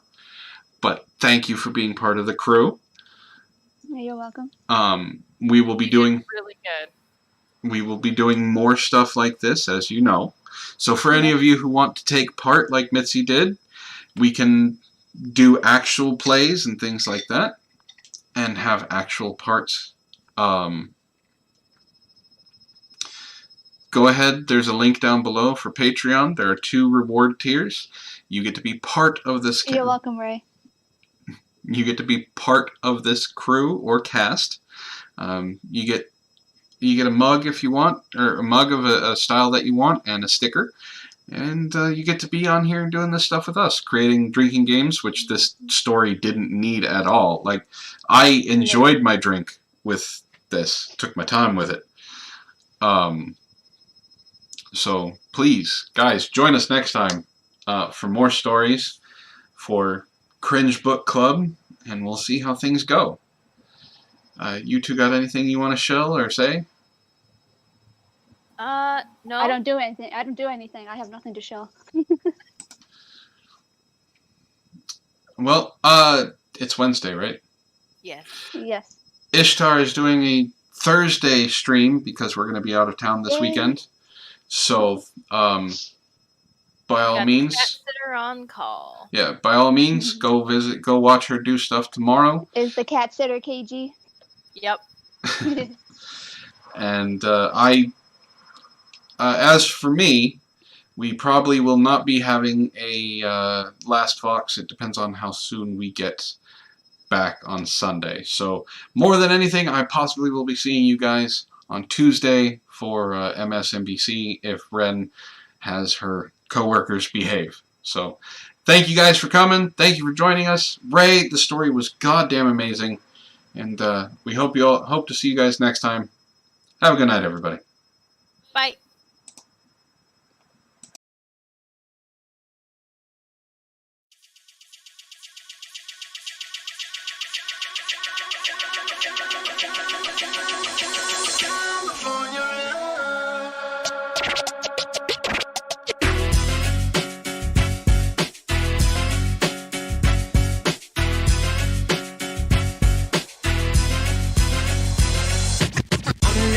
That you get on international, first class seat on my lap, girl, riding comfortable, cause I know what that girl them need.